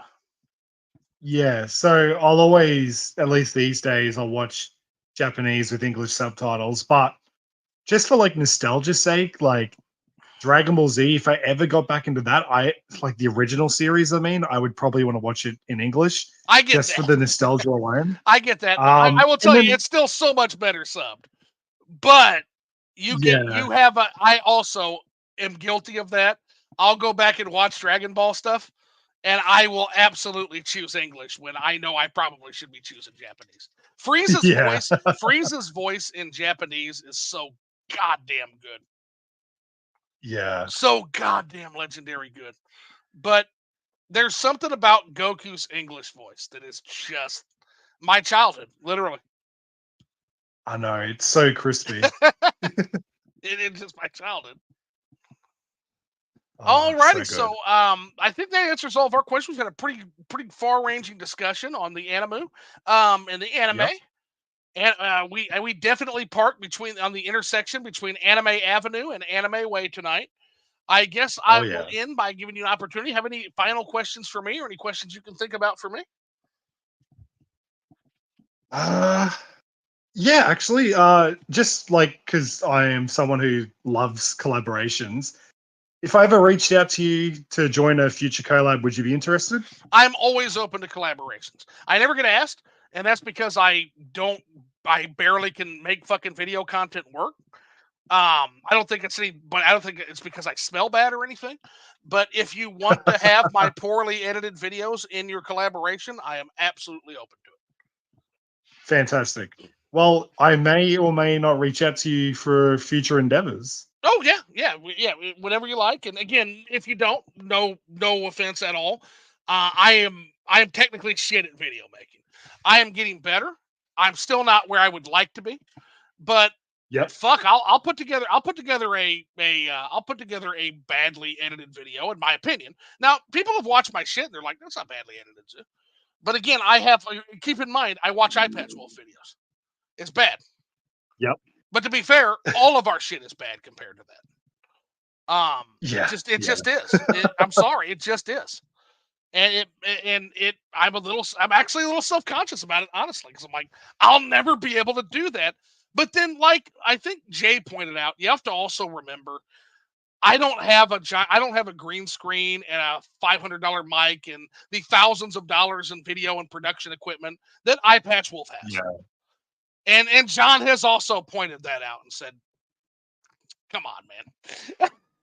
Yeah. But again, I have very high standards for content. That's why I don't really consider my shit content. I consider my shit posting on the internet when I have time. Oh yeah, no, that's fair enough. But again, like my standards are extraordinarily high, like extraordinarily high. So like I'm comparing myself to that, even though that is brutally unfair to myself. Yeah. And deep down, subconsciously, I know that I'm still gonna do it. But that said, if my own inadequacies about my content aside, if you would like me to make something for a collaboration, I'm always down. Beautiful. Well, see, the thing is, because I'd love like everyone who like I've connected with, like in the gaming sphere, like with our little communities. I really want to have like everybody on the channel at least once, just because. Fuck yeah! I just think it's fun, and like I love everyone's content. I love connecting and just chatting with everyone. So it'd just be really good to get everyone on board at some point. Yeah, I'm always down. Yeah, if again, like I'm happy to throw something together for you. I think I'm going to be doing something with Radbash actually soon. Excellent. He's going to air something. He's going to air a little something with me. Like Beautiful. I can do it. I can do it. I just typically don't reach out because I just don't feel my content's that great. But if somebody, no, you're all good. You're all good. But if somebody wants to, they absolutely can. And again, it's not that I smell bad. It's not that I don't want to do things with you guys. I look at I even look at you guys' content, and I'm not there. Let alone where I look at John's content, and it's like, oh fuck. Like the YouTube video gods just. Again, I shouldn't do that, but yeah, I'm comparing myself to like essentially what is YouTube 1 million channel plus YouTube video gods. Yeah, I think we're all guilty of comparing. Yeah, but you know, admittedly, that's a very stupid comparison. But again, human beings are not known for our rationality. I make that point a lot. Yeah, and that includes myself. Again, that's a me issue. That's a complete me issue. But I want you to know, I would not turn that down. I would absolutely support you in that. Yeah, well, I'll definitely reach out to you when I have an idea and I think you might be interested. You'll get a message from me. Fuck yeah, man, that'd be awesome. All righty, awesome. Looks like we got another comment here. So Luffy sounds funny in Japanese. Now there's one. I'm glad you brought that up, Angela. I am watching One Piece in English. I am watching One Piece dubbed. Or sub. No, dubbed. Yeah. I am not watching Japanese One Piece. I'm watching English One Piece. So I might share your opinion on that. Because it's what you get used to. Goku honestly sounds funny to me in Japanese too. Oh, he does. I know that's sacrilege, but he sounds funny to me. I like English Goku. I like Japanese Frieza. But I like English Goku. I wish there was a way to do that. Like match the two together. All righty. Any other questions for me? I think that's everything for now. All right. Well, I have one last question for you. And that question is, lower Nimbus aside, upper Nimbus? Did you have fun? Yep. Oh, man, definitely. It was really good episode. Like, I'm so glad we got to talk about like anime and manga. It was just really fun. And yeah, if you ever get around to beating Xenoblade 3 and Future Redeemed, I'm going to make it a you've got to priority. get Nishimori on. Okay, awesome. Because that three-way, man, I'm waiting for that three-way. That three-way is going to happen. It's going to happen. And we're going to call it the Oh, Liquored yeah. Up Live Xenoblade three-way. We'll even call it that. We'll lean into it. Fuck it. That sounds amazing. I'm so down for that. All right. Well, hey, thanks so much for coming on. Chat, thanks so much for coming out on a Saturday night where you could probably literally be doing anything else.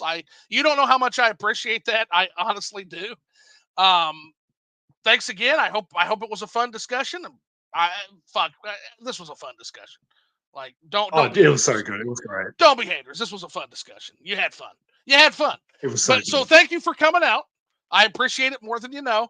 We're going to go ahead and kick the chat out now. If you want to stay on for a quick denouement, Nimbus, we're going to get out of here. I love you all to death, but now it's time for y'all that are not on the stream itself to get the fuck out of here. Love y'all. See you later. Have a good night. See ya.